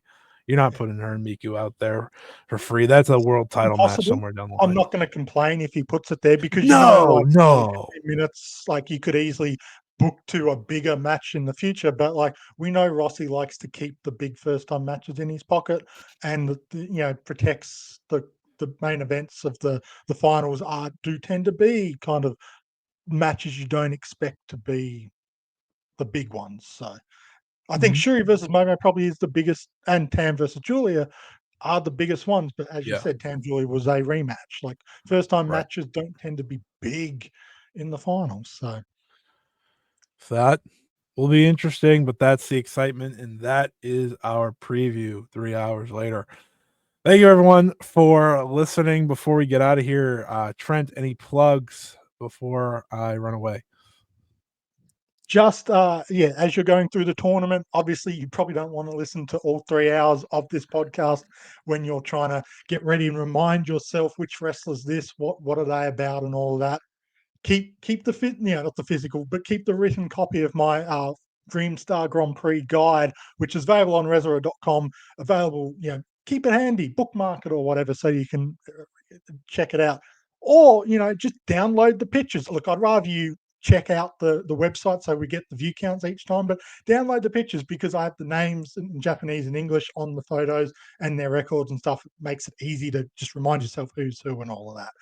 But I think it's always I wanted to design it so that it's as if you had like the physical guides that you would get from the shows if you were there in person, just to make it as easy as possible if you're a new fan to understand who these wrestlers are. Because as I got into Joshi, that's what I needed, and I noticed tournament season a lot of new fans try and get into these promotions, and the most daunting thing is 16 wrestlers. I know two of them. Who the hell is everyone else? You can listen to this podcast or this video, but I guarantee in a month's time, you're probably going to forget what Chikagoto looks like, or what Chiaki looks like, or which promotion was Chian Yoda part of again. Read the guide or listen to the 3 hour podcast again, whichever suits you best. 3 hour podcast. Yeah, I might have to release this as a bonus. This is probably going to go out way earlier than the 5-star this time around because 3 hours is a lot. But hey, I know what happens when I bring Trent on. Trent hasn't talked about modern wrestling in almost a year, folks. This is a lot. Yeah. There's a lot of 11 thoughts months. out We there. did the math. Yeah, we did. But before I go, this was not my first recording of the week. It's just the one of many and many and many. So this past Sunday, the 5-star Grand Prix kicked off. You could check out the daily review for the opening night there. We'll be back on Wednesday. We'll be back on Friday with more of those for that tournament. And then this weekend on Saturday, we kick off the Dream Star edition of that. So if you want to hear me review every match, because I'm crazy, it's right here on the YouTube channel. Those 2-day Dream Star shows are going to be truly amazing. It'll be truly amazing. Want to But bring me on so we do some 3 hour podcast reviews of those shows? not even a little. Thank you for offering. Anyways, thank you everyone for listening. I'll be back many times this week. Check out Trent's guide if you need any help along the way in the Dream Star. Everyone enjoy the tournament, which kicks off on Saturday. So long. See you later. Bye bye.